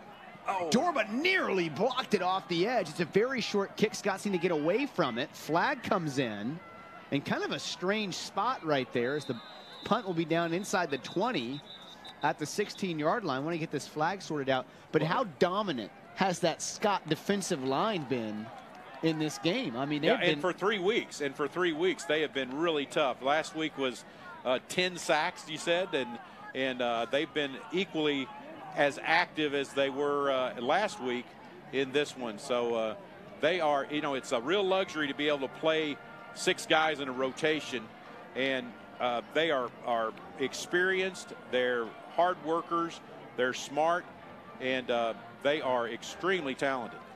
And that's penalty against the Scots. So the field position battle definitely being won by Frisco Lone Star right now. They have made a living in Scott territory in this second half. They have not scored.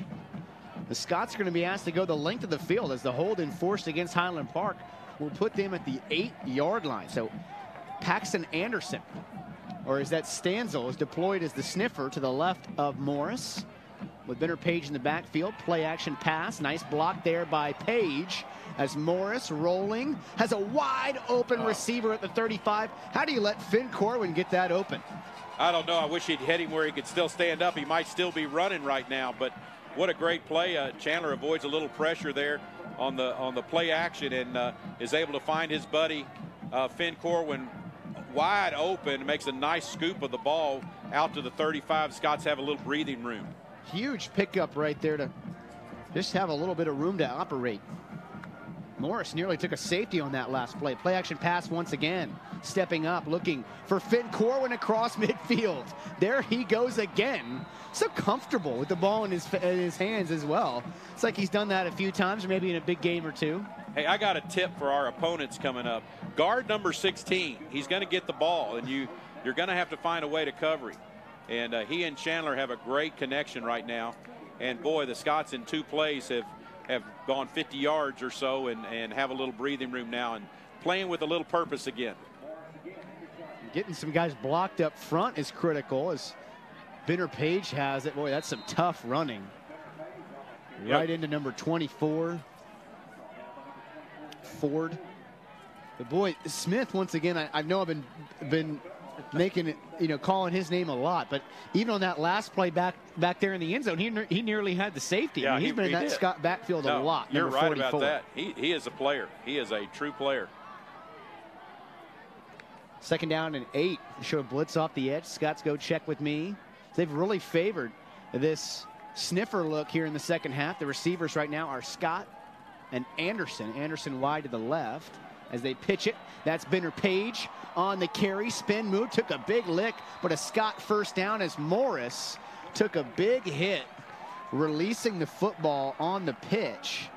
And you're going to see it here on the replay. He got licked as he got rid of the ball. You know, that's a new twist when you run the option with the back starting on the opposite way that you're going to pitch to him. And it's time, the timing's got to be perfect, and Chandler cannot get going very fast or he'll lose that pitch relationship with his tailback. So it's real important, and he's going to take some licks doing it with the back on the opposite side. So real tough play by Chandler to hop up and get the Scots going again. Throwing over the middle, there's Paxton Anderson with the catch. Scots have made an adjustment. They are double team and are giving some help on Smith on that right side. Now Chandler has some time to operate. Look at the double team on the right side. They put both Harrison Hall and Jack Rourke trying to block 44. Yeah, they're going to figure out a way to contain him a little bit. I think the play actions help too. Running play action passes has had Smith checking the run game first before he gets after Chandler. And they give it to Benner Page up the middle. Tough running across the 20. This is the best possession the Scots have had since their first touchdown drive. And here with 8:20 remaining, this thing has been a dogfight from start to finish. See if the Scots can find a way to come away with a victory. This is winning time right here. This is This is Highland Park football time right here. There's no doubt about it. And this is, I think, you know, that big play was part of that first touchdown drive, and this has really been methodical, going the length of the field, running the ball, throwing the ball, and mixing it up really well. Case Savage is checked in the slot to the left. Morris has some time, looking deep over the middle. Drew Scott was there, but terrific breakup. I talked about the size in the secondary. Big 6'2", 180-pounder Elias Hernandez in on the PBU. Boy, nice play then. He had his hands on it, just had it knocked away, it looked like. A real strike by Chandler. Nice tight spiral, and just a great play by Hernandez to knock it away and save a touchdown. Key 3rd down and 5. The Scots are definitely in field goal range, but they want to convert here. Paxton Anderson wide to the left. You got Corwin, Savage, and Scott to the right of Morris with Benner Page in the backfield. Little spread 3rd and 5, rolling right. Morris throwing over the middle. It is incomplete, and boy, he was looking for Drew Scott, and that ball was nearly intercepted. Yeah, that was pretty lucky on that, because that ball was up for grabs. And again, Chandler probably throwing into a crowd that time and forcing it a little bit. Great job again. The Rangers are going to try to drop and play a lot of zone behind it, and you're just going to have to pick your spots when you can where you can throw the ball. So Scots are going to try another field goal again. Scott's showing a lot of confidence in Wesley Winters, and he certainly can strike the ball. Looking for his first career field goal from 36 yards out. And that one might have been blocked as well. Is it going to sneak through? It will not. What a football game here tonight at Frisco Memorial Stadium. Still knotted at 7. Big plays from both these defenses to keep this just a 7-7 ball game. Well, what a game. What a drive, though, by the Scots. I mean, they took the ball the length of the field. Lots of clock time on that one. Really burned a good 2/3 of the fourth quarter with that, mixing in the run and the pass, and a lot of play action. Looked like Coach Allen, you would talk about adjustments. He's going to try to play action a little bit and hold that defensive line to give Chandler some room. Another big possession for Frisco Lone Star. Trying the left side. Nice tackle out there by Lightbourne, senior captain. Flag comes in at the end of the play. Well, that really might came be a late. face mask against the Scots. I get some face mask on even being out of the play, I think. This could be the first of 2 meetings with these two opponents. It is a face mask against Highland Park. This is the number 1 team in 5A Division I and the number 4 team in 5A Division I, according to Dave Campbell's Texas Football. On the defensive line right now, Gallus is in for Jurgovan with Haynes and Dorba. 1st down and 10. quarterback draw all the way. Yep. Scott's brought a little pressure then, and Larry was able to find a hole again. Nice first down run.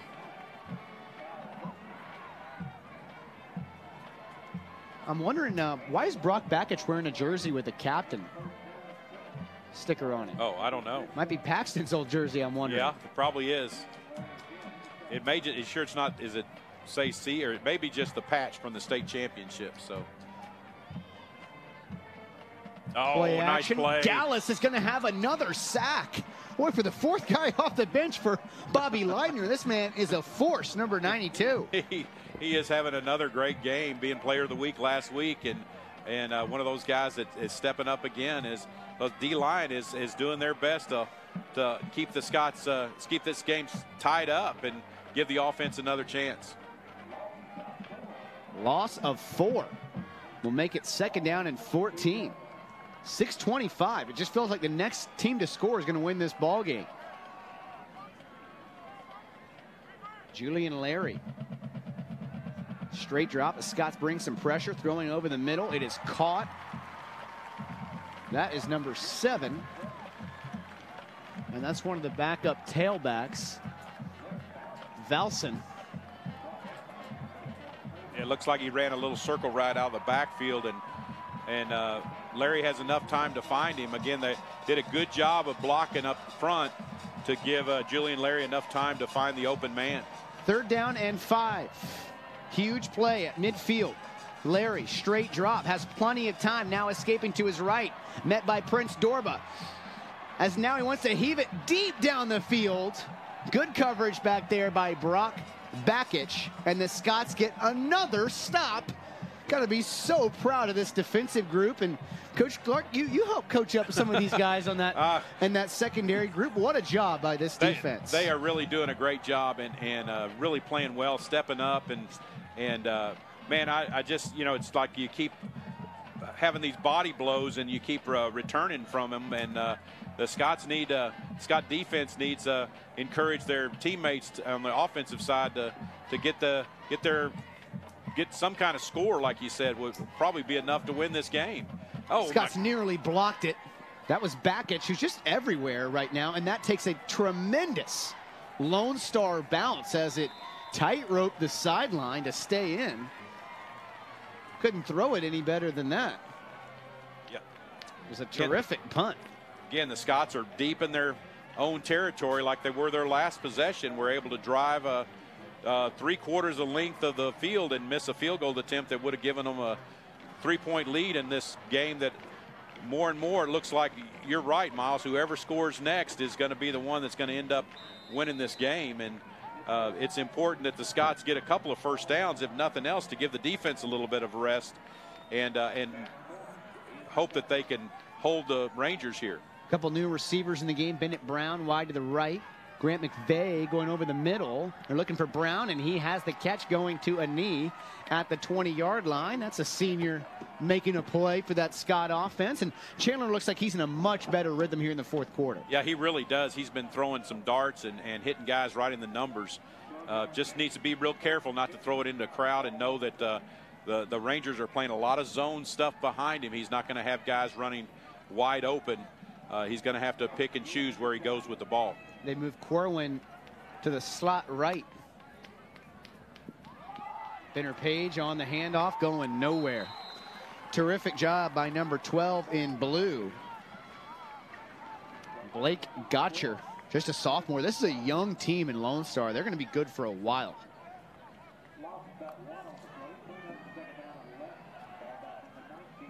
So 2nd down and 11 after the loss of 1 on 1st down.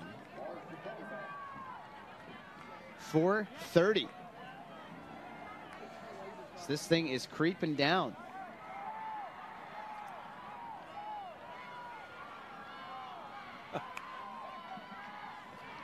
Pressure off the edge on Morris, and he will go down.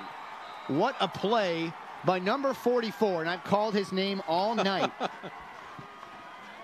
We'll call him Ziva Smith. He has been a force, hasn't he? He has been unblockable for the Scots tonight.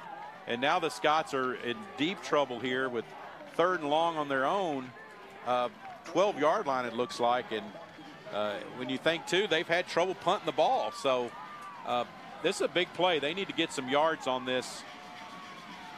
If at all possible, it'd be great to convert with some kind of play. But more importantly, they need to get some yards back.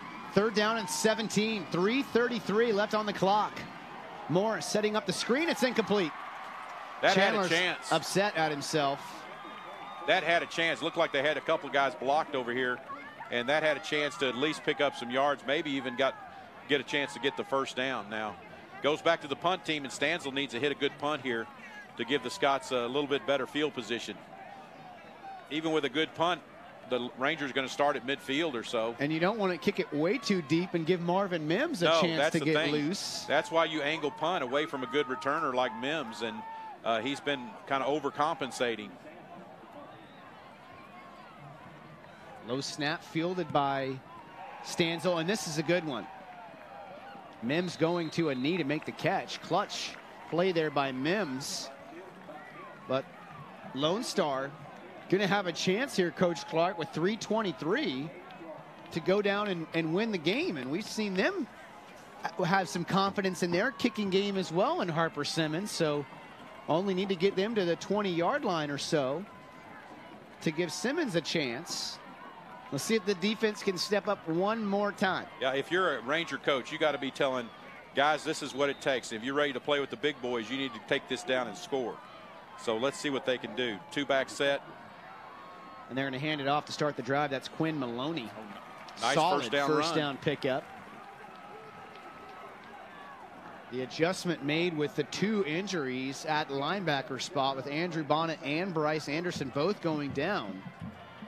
Cal Hershey in there at middle backer and Colby Hopkins in on the outside. 2nd down and 4 to go. That's Larry with it himself. He's going to go down again. Sack after sack tonight, and that might be Dorba in there again, but there was a whole host of Scots. Lightbourne. Yeah, he was trying to go with a little play action and throw it to Mims out over here, and Mims just must have missed the signal because he was not even running the route out here. So a key 3rd down. Big 3rd down. And 5. Scott's they need the Scott 38-yard line. They go with the hard count. Scots don't bite. Now on the handoff up the middle. Going to be stuffed. That'll bring up 4th down. Hey, you run a play like that on 4th down, you're going to go for it on. You're going to go for it on 4th down. You run a play like that on 3rd. So they're ready to go. They'll probably take a timeout here to think about it, maybe. Remember, they came out with that 2 tight end set last time on 4th and 2. Hit a big pass play. No timeout, it looks like. Nope. Got one-on-one coverage. Same situation. You got double tight.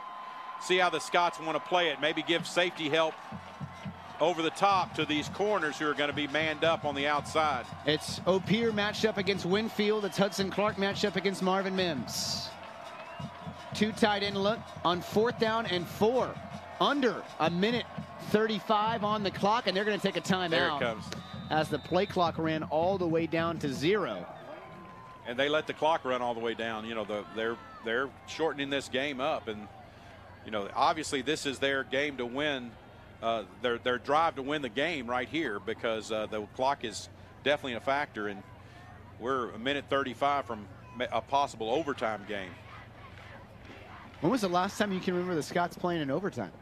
I'll tell you, the last one I can remember is in Terrell, Texas, and it was, gosh, when was it? 2001, I think, and you know, we played one. The very famous one was the one we played against Richardson Pierce, of course, and triple overtime, game. and a loss. Yeah, a loss. We won the one in Terrell, and I think Mark Marinick had a great play, and I think it was our first play of we needed to score, and he went down and scored a 25-yard touchdown pass. I remember watching that game at J.J. Pierce with my dad, sitting in the end zone watching Pierce win that game ages ago. My son Charlie was on that group, and that was one of the most disappointing games I've ever seen him come away from. And, 4th down and 4. Big play. Quarterback is Julian Larry with 2 tight ends. Running back is Quinn Maloney. Looks like single coverage on the outside. They go play action. He wants to throw it deep. Looking for Marvin Mims down the left sideline, and it will be knocked away by Hudson Clark. That's a great play. One-on-one with an SEC wide receiver, and Hudson Clark turned it away again. What a great play by Hudson Clark.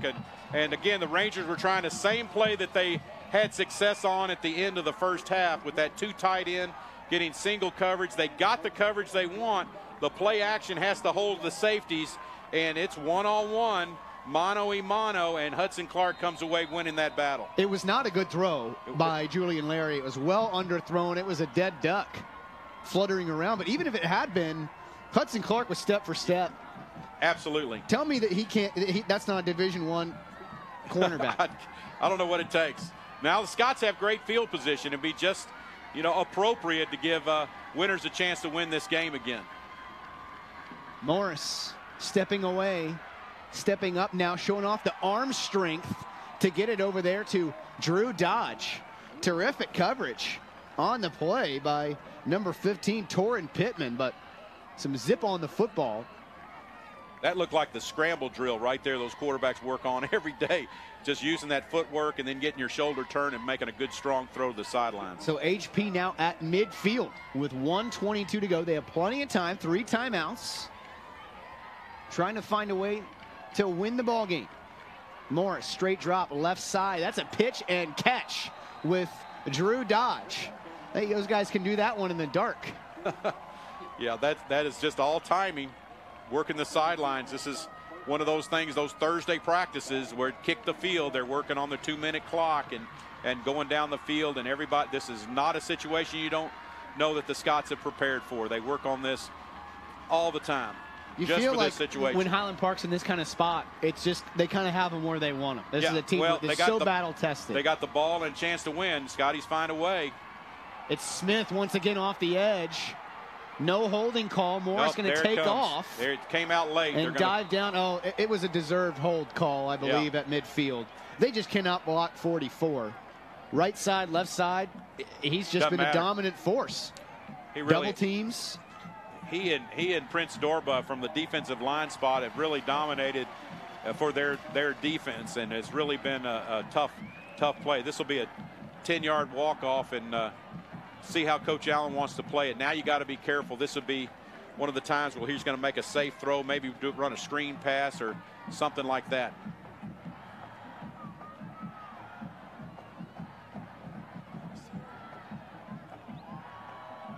And they continue to march it back.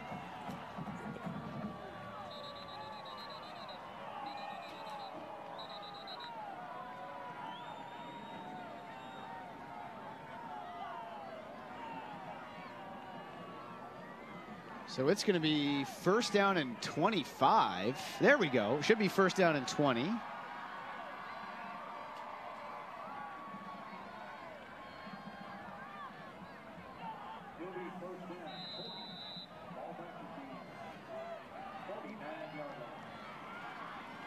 See if the Scots can find some magic. Here's the clock now with under 1 minute to play. 5 wide receivers for Morris, stepping up around Smith. Looking right side, now wanting to go deep for Ben Smith. Tried the back shoulder throw, couldn't get on the same page there, and it's incomplete. What a football game here tonight from Frisco Memorial Stadium. It has lived up to the hype as probably the most anticipated Dallas area matchup of the early Texas high school football season. Number 1 versus number 4. Doesn't get a whole lot better than that. The 2 top teams in the Dallas area.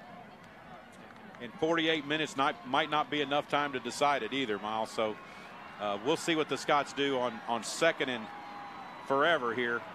Run something safe. There you go. It's a screen. Benner Page with some blockers out in front, tumbling to the 40-yard line. Hopefully Benner's okay. That was quite a whip he took. And Benner's going to have to scamper to the sideline. So here comes Avery Lewis into the game, 28. Man, I thought they might burn one that time, and they did, but they let about 10 seconds go off the clock there before they called that timeout. So and Benner Page looked like he was in some pain on the sideline. If the Scots can figure out a way to win this game, it will not be without losing some soldiers along the way, because the Scots have lost some key players here, and we don't know, of course, how injured they are, but boy, they can ill afford to lose Page and certainly Andrew Bonnet and some of these guys and Bryce Anderson. Bryce Anderson. I mean, these could be big losses where you know, in spots where the Scots are a little thin at times. So it's important that get a chance to heal and be ready to move on. What a game, though. Boy, what a game. What a football game, yeah. Two good football teams. Absolutely. Playing hard. These guys, both these teams should be playing in November, December. Yeah, and it's been clean. Both teams are playing hard. There's really talented players on both sides of the ball for both teams, and it's a great matchup. I wouldn't mind seeing these two teams play again in November, December. We might have some free football here in 26 minutes. Yeah, really. I'm very impressed with this Lone Star defense. Yeah, they really have impressed me too. They kind of had that mentality of bend but don't break. They're not. You don't ever seem to get them in man coverage, and where they're having to play man-to-man defense and at the corners and safety spot. But they're great. Got an empty set here, so we see what the Scots do. 3rd down and 10 for Morris. Straight drop. Has time. Now he's stepping up left side. Going to sidearm it to an open Drew Dodge. What a play. The arm talent on display from Chandler Morris. Big throw again. He stepped up under pressure, running to his left. Again, gets that shoulder semi-turn. It looked like maybe a little drop-down sidearm. That was a sidearm throw by Morris. That's your basic aerial football play right there. Empty again. 1st and 10. Morris, plenty of time. Left side pitch and catch. That's Drew Dodge again as the Scots are marching closer toward the end zone. Now 15 seconds on the clock. They do have 2 timeouts. Might not ever get a chance to use them. Yeah, well, those sideline plays are working well. The Scots are being able to take advantage of the fact the Rangers are still playing inside on the outside receivers, giving the Scots a chance to throw those out routes. And question comes up now, do you trust your junior kicker to be able to make a play for you, or are you going to try to punch one in the end zone? We're going to have some more time to talk about it as Lone Star takes a timeout. But, boy, you know, Chandler Morris, we knew as the offers started to roll in the offseason, okay, it's not just us that knows that this guy's good. Okay, the rest of the country now is finding out. Last week, Colorado offered him. Oklahoma offered him. He's coached by Kevin Murray. Of course, his son is Kyler Murray, the quarterback at Oklahoma. That's his kind of offseason quarterback coach. And boy, what an incredible talent the Scots have on their hands right there. And I think Tristan Weber, and I sing Tristan Weber's praise as much as anyone, but I think Tristan would tell you that he probably didn't teach him that sidearm throw right there. That was just pure talent. I don't think so. That was a little bit of OJS from last year when he'd throw the ball from all kinds of positions and make plays. So that's been really one of the best things. I love the Scots going to the empty set. It kind of forces this umbrella coverage to do something a little different. The zone openings are there. 2nd down and 3. 10 seconds left as Morris stepping up. Wants to go deep into the end zone. It's knocked away. 9 seconds. He was looking for Ben Smith. Boy, 9 seconds. I always think that's right on the edge of do you have another play or do you don't have another play? And I think the Scots will try to run something. It's 3rd down. 2 timeouts. You're in field goal range. Be nice to get a little closer. You do have timeouts. You could even run the ball, a draw play, and get the ball down. Maybe get it to the middle of the field. Right. Something to help your kicker out a little bit. Again, the empty set. Timeout on defense again for Lone Star. Lone Star's used their last timeout, so they can no longer ice the kicker in the traditional way. Well, if you're Wesley Winter on the sidelines, you know you want another chance. You really feel bad that you've been unable to convert, whether they've been blocked or missed. You want another chance to redeem yourself and boy, give the Scots a hard-fought victory if you get an opportunity. Terrific atmosphere at this game tonight. I haven't looked beneath this much, but this place is packed. Scots brought a good contingent, especially for a Thursday night. Thursday night game, yeah, absolutely. Great student section from both teams. You know, this would be go 5 wide and have Chandler run a a quarterback draw, get what you can, and get down in the middle of the field. I like that. Set it up, call timeout, and get Wesley Winter on the field to convert. And I don't mind throwing it over the middle here either. 9 seconds is a pretty good amount of time, especially if you got a timeout in your back pocket. Yeah. Now you can't extend the play and run out and then throw it over the middle. Right. That's what worries me a little bit about that. He's been pressured so much. Also, have seen when he's thrown the ball down the field, you see a lot of tip balls. The Rangers are really good when that ball's in the air, and they cover a lot of ground. So let's see what they do. 5 wide and see how they want to play it. 3rd down and 3, 9 seconds on the clock. Morris does want to throw it. Looking into the end zone, over the middle. It's caught. Get down. Right at the goal line. Out. 2 seconds left. Timeout. Timeout. And they have 1 second on the clock as Finn Corwin made the catch at the 7-yard line. Now, I thought there was 3-4 ticks on the clock. They may reset that. They really doesn't, might. I'm not quite sure matter if there's 2 or 1 or 3. But what a catch by Corwin. Competitive over the middle. Knew he was going to take a hit, but that is vintage Finn. And he comes up calling timeout, too. So, I don't know how many guys traveled with the Scots today and how many coaches they brought, but I would say every one of them was signaling timeout that time and trying to get the play called. So this is a big opportunity here, whether it's 1 second or 3 seconds. Let's see if it stays that way. But chance to win the game. Do the Scotties find a way again without having to go to OT? And it's Wesley Winters, the Scott Jr. kicker. Or is that Hudson Clark?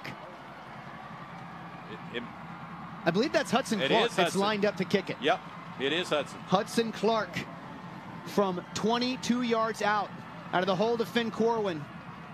It's up. Is it good? It is. It's good. Woo! The Scots win it on a walk-off kick by Hudson Clark. A great hold by Finn Corwin as the snap came in on the ground. Corwin able to put it down, and Hudson Clark wins it for HP on the road here at Frisco Memorial.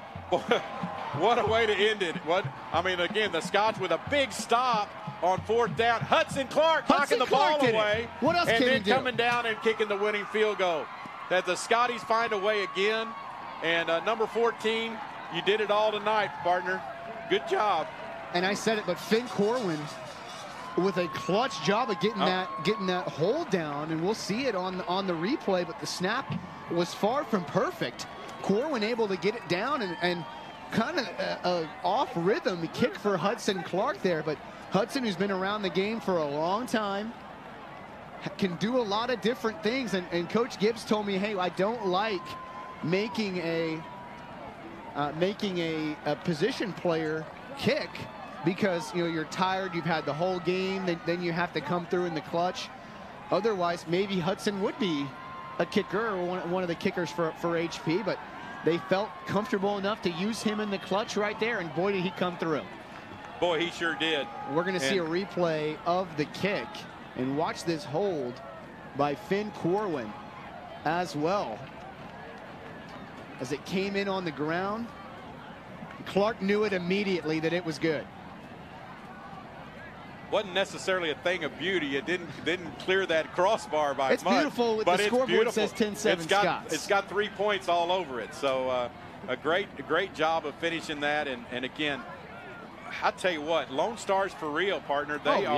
They are a force to be reckoned with. And again, we may be seeing all familiar foes when we go to the playoff season, and we may be seeing a lot of faces that we've seen during the regular season with the likes of Legacy and Lone Star and some of these others along the way. So what a great game it was tonight.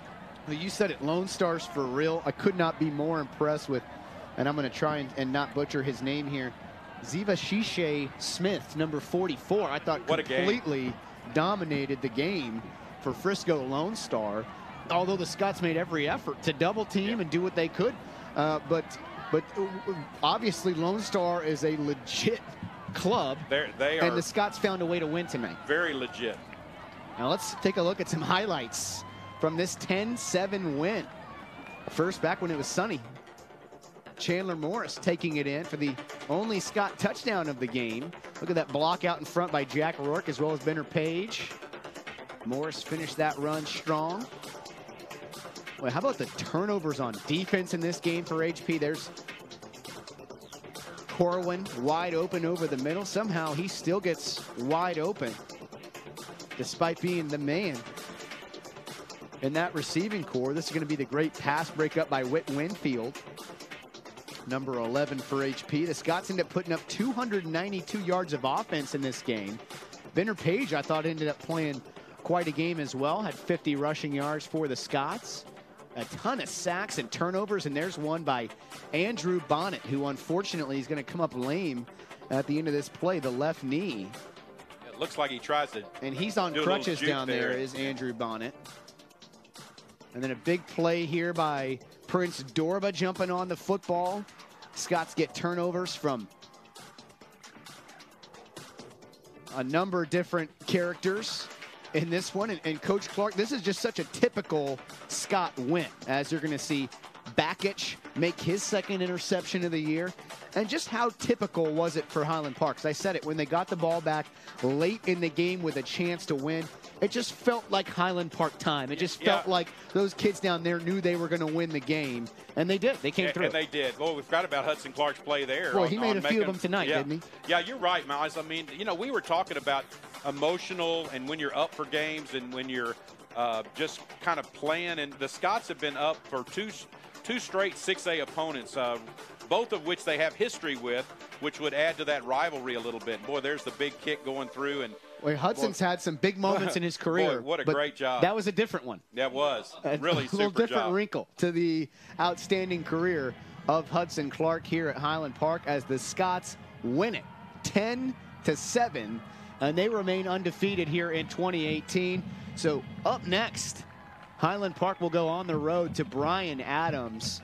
Coach, a little bit of a change of gears as they're going to take on Adams and Woodrow Wilson, but what a way to start off district play with this great momentum here against Frisco Lone Star. Yeah, again, going into the preseason, if you looked at our schedule and you said, boy, the Scots could go 3-0 going into the start of district play of this kind of murderer's row type opponents, that would be really saying something, and that would be a great victory for the Scots to be able to do that. So for them to get 3 wins, get ready to start district with Bryan Adams, really probably a good chance to get well too, because they should have a real talent advantage over Bryan Adams as we get to that point where we're starting district play, and we'll see what happens though. So the Scots win it 10-7. Want to make sure we thank everyone on this extremely talented Game On Sports production crew.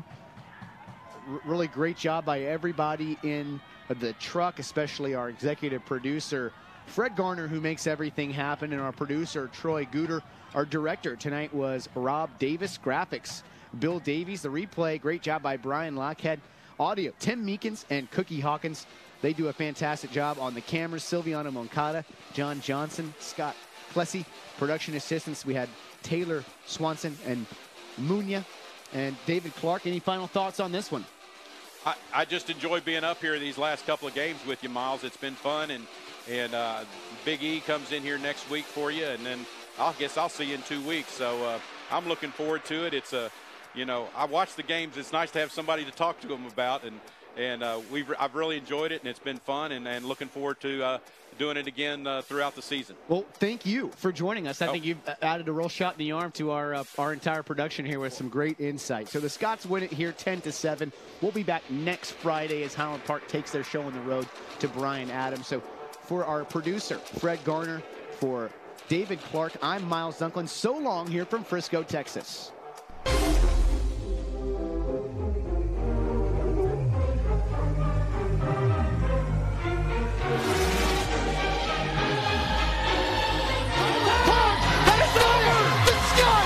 Repeated as state champions. It's coming home. It never left, and it's staying right where it belongs. Go! Corwin to the end zone. Touchdown, Scott!